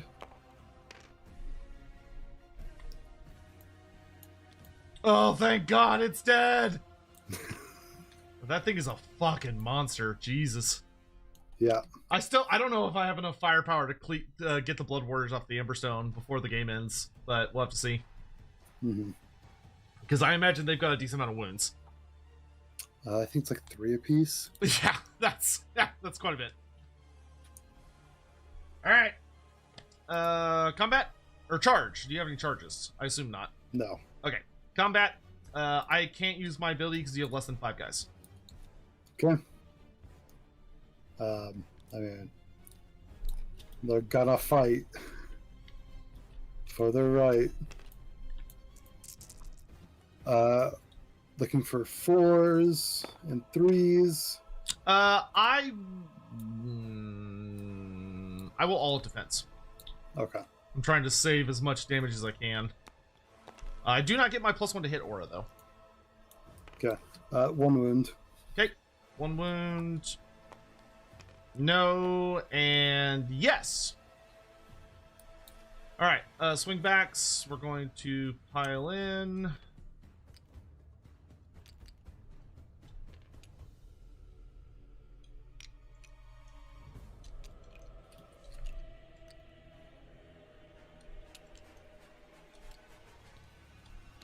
So it's 1, 2, 3, 4, 5, 6, 7, 8. So that's going to be 17.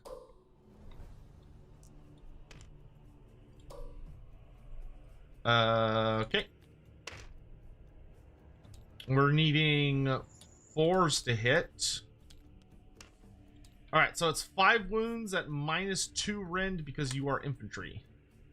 Okay, puts him up to a 5-up save.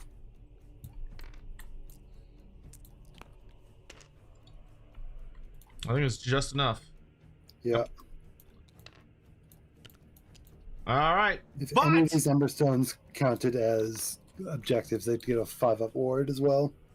Thankfully, they don't. Yeah. Alright. So, end of turn, I assume you want to pick up the Trove. Yep. Alright. So, basically, for anyone watching, the clock is now ticking.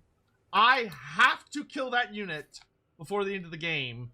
Which, at the end of, not this battle round, which is battle round 4. No, this battle round. Oh yeah, it is. Yeah. So at the end of this battle round, we roll a d6, and on a 6, the game ends. And there's a likely Hawk will win because although I still get my turn, I don't think I can kill them in one turn, but we'll see. All right. So I mean, turn, if you get another turn, there's no way I'm. There, it's. They only have a 5-up save. yeah. All right. I'm going to use my. I'm going to use this. I'm going to use this Nexus. Okay. Try and heal the Forsaken Extollers. We're hoping for a 3, but anything is good. A 2. So they will heal the wound. And then the Spirit Host, I need at least a 3. Oh, we got it. Nice. They're back up to full. I need to check. Would you check for the Ushers, the Carriage Guard, and the Everyone. Blood Warriors, and the Hero? Yeah, so Wrathmongers, Fine. fine. Merceris, fine. Ushers The Ushers, and Carriage Guard. Carriage Guard. Oh, stop doing this! This is bullshit. It's fucking bullshit. Oh my god. You've not been penalized a single time. No, it's always been you. It's always been when I'm rolling. Okay, we got pretty good ward saves to roll at least. Alright, Yeah. so one guy dies and one guy takes a wound. Alright. So, start of my turn. I have 1 command point left. I'm going to go ahead and use my last command point for Rally on the Carriage Guard. Mm-hmm. They do have a... No, Standard Bearer is different. I'm thinking the Musician. So, Force. 2. That fucking sucks. So you they get heal a one wound, back. and that's it. Oh yeah, they only healed the wound. Yep. Alright. That takes us to... Oh, you know what? I'm going to try and have these guys have picked up that Emberstone. Okay. Because they're the only people next to it. And you don't Okay. get penalized. Yeah, so they will pick that up. Alright, movement. Forsaken Extollers, we're going to move 8 inches. The Carriage Guard, we're going to move 8 inches. And make sure we're an inch away from the building, because Hawk is just wailing on us. Ushers of Arak are going to move 8 inches down here. And the Spirit Host are going to move 8 inches like this. I am then going to teleport this Nexus of Grief. So that it is... let's see. It has to be more than 3 inches away from them.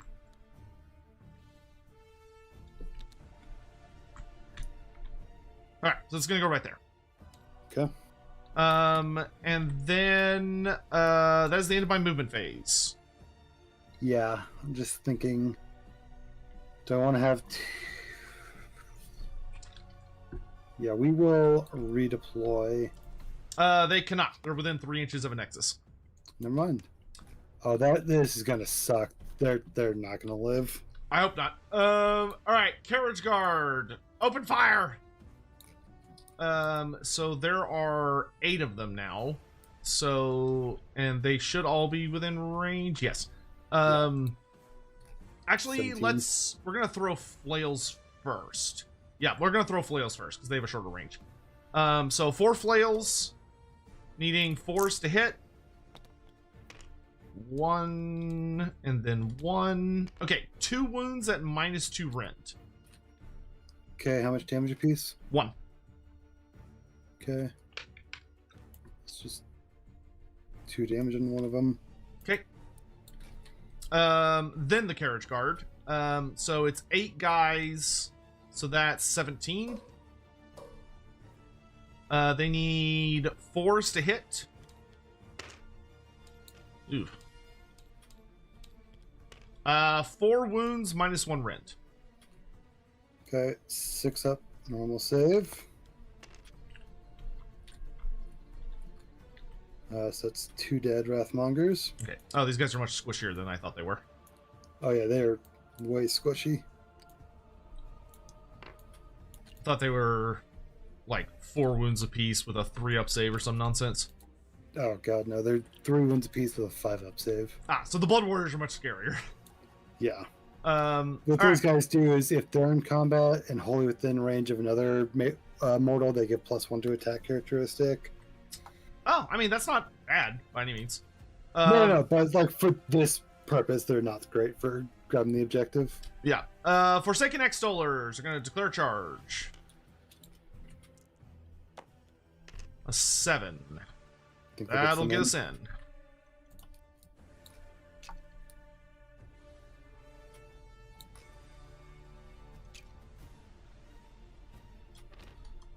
The Spirit Host will declare charge. No. Alright. So that'll take us to combat. You don't have 5 or more guys, so I can't use my ability. Do you have any combat abilities? No. Alright. So we're going to pile in. I want to leave your hero out of it. Should be pretty easy to do.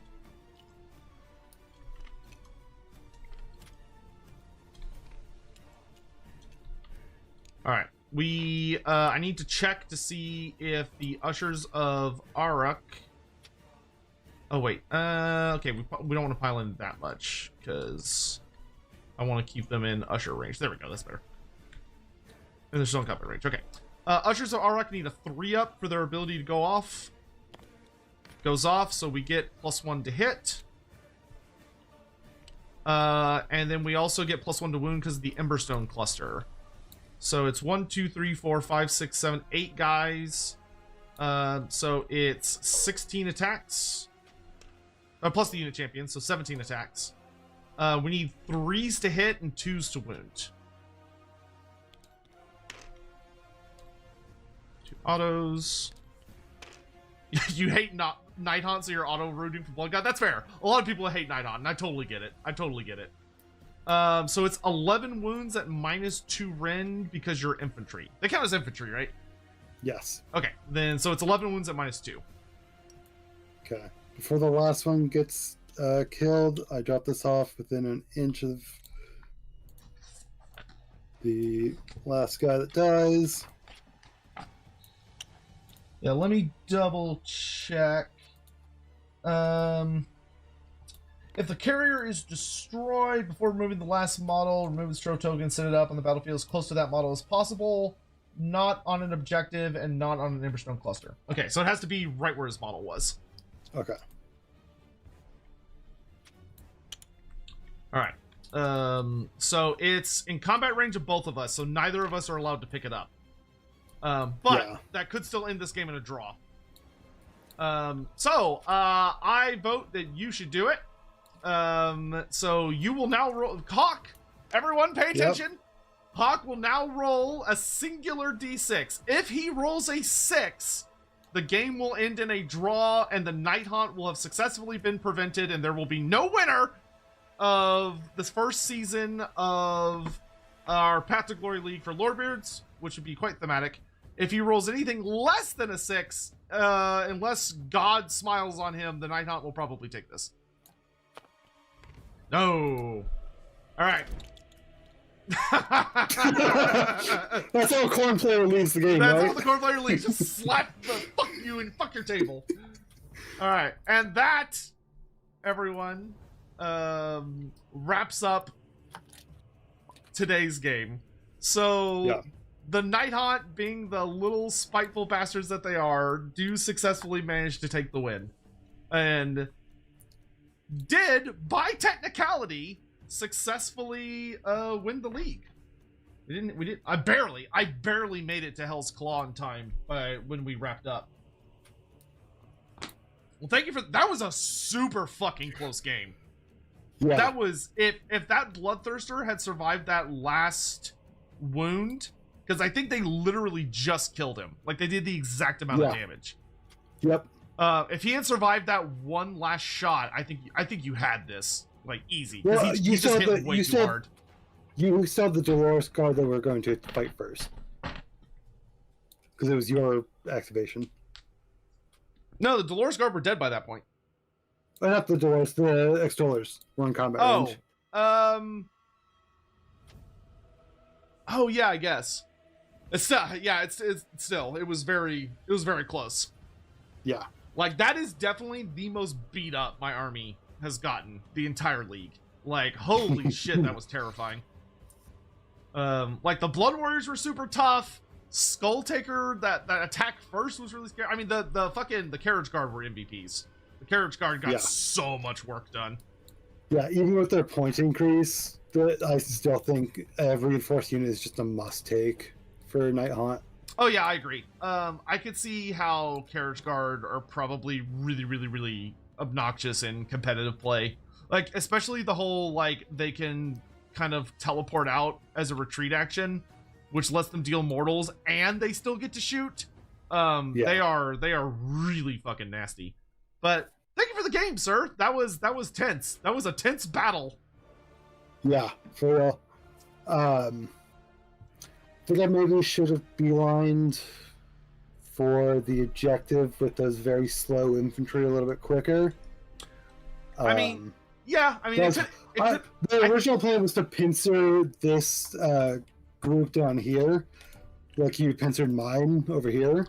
Yeah, the final battle plan, I think, heavily favors Nighthaunt, because splitting up my army, like, everyone in my army flies and moves at minimum 8 inches, so I can, like, it was going to be nearly impossible for you to successfully pull off a pincher, whereas for me, it's really easy. Yeah, and if you wanted to, you could easily get your star together in the middle as well. Yeah, I would say that this particular battle plan heavily favors Nighthaunt. Or like Caradron, like armies that have high mobility, I think benefit very heavily, because the force split, like the only thing I could have think of that like might have been a little better is maybe, no, I think you had pretty much everyone in the exact right position. I think the only thing that I might have done different in your shoes is I might have run the Blood Warriors a little more aggressively up straight the center to just like take the shortest possible route. But like the Bloodthirster made it in just in time. Like I've never lost all of my heroes like that in a match. Like he annihilated my entire hero line effortlessly. Yeah. Rylandeth went down in like one combat. Like the only other times he's died, it's always been because like he would take enough damage after he had already swung that he would have some damage that carried over into like the next turn, and then my opponent would go first and manage to deal like enough damage on top of that to then finish him off. Yeah, that was woof.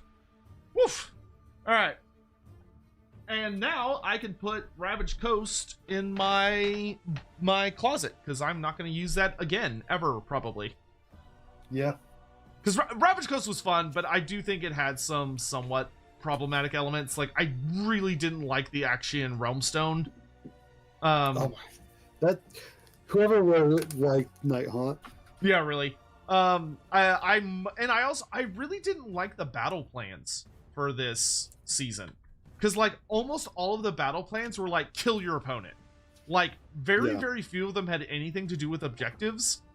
And I really didn't like that. I felt it overly rewarded punchy armies and punished non-punchy armies.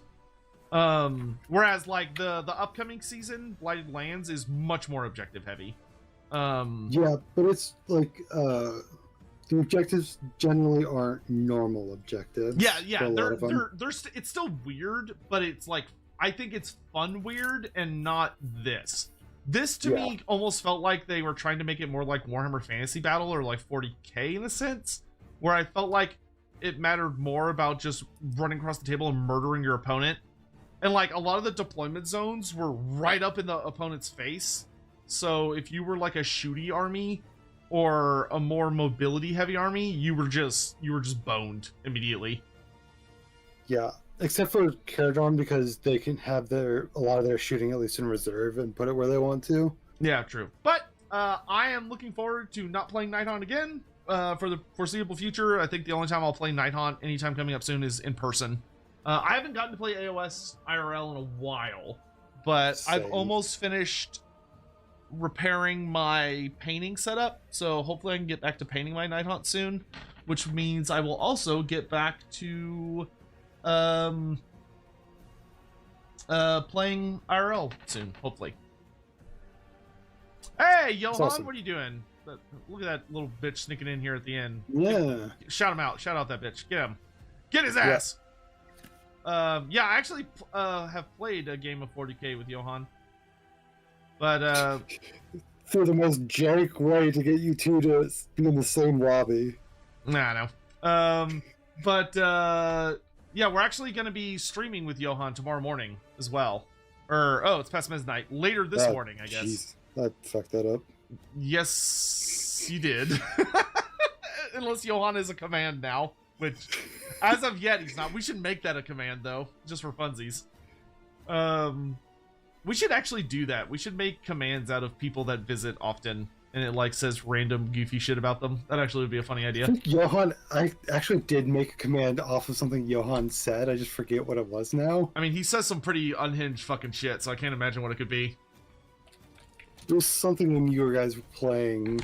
It's when we were playing Total War. Together. Yeah. Was it the Mind Goblin bit that I actually got him with it? No. It was probably one of the various femboy coded things that his community says relentlessly. I've never seen a streamer get so bullied by their chat. What's my favorite Nighthaunt model? My favorite model is probably Kurdos Valentian. Kurdos Valentian is who I aspire to be when I get old. When I die. When I die and I'm a spirit that's haunting people, my goal is to have as much aura as fucking Valentian does. I love his mini. But I also really, really love the Black Coach and Lady Alinder. What is 19 bloated corpses?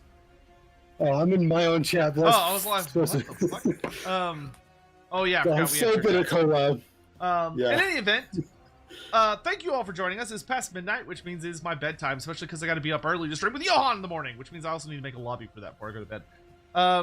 But we hope you had fun. If you haven't, please make sure to check out Hawk's Twitch channel, which is pinned in Twitch. I'll also post in the YouTube chat, but if y'all haven't, please go throw him a follow over on the YouTubes. I would really appreciate it if y'all would consider doing that, because he's a cool bean. I appreciate it. Yeah, I've been playing through the StarCraft 2 campaigns again, because a StarCraft miniature game is on its way out soon. Oh, that'll be interesting. Is Blizzard doing it or someone else publishing it? They got Archon Studios got the license to do it, and they got the license for the StarCraft franchise, so they can do stuff from StarCraft 1 and Brood War and StarCraft 2. So that's super interesting. Okay. Yeah. Yes. Huh. Okay, cool. Well, in that case, that is going to be us for it. That's going to be it for us this evening. I'll find somebody to raid here. Do we want to do a duo raid? Sure. All right. Why don't we raid? Let's see. Do we want to raid Hiragi U, or do we want to raid Thief, or do we want to raid Hazmat? We haven't raided Hiragi in forever. All right, sure. We can do that. That's great. All right. Thank you all for watching. I'm going to go to my outro screen now. And we'll see you all hopefully in the morning. Take care. Yep, Thanks for watching. Bye-bye. Going to blather for a bit because I don't have everything set up like that. But I'll mute myself.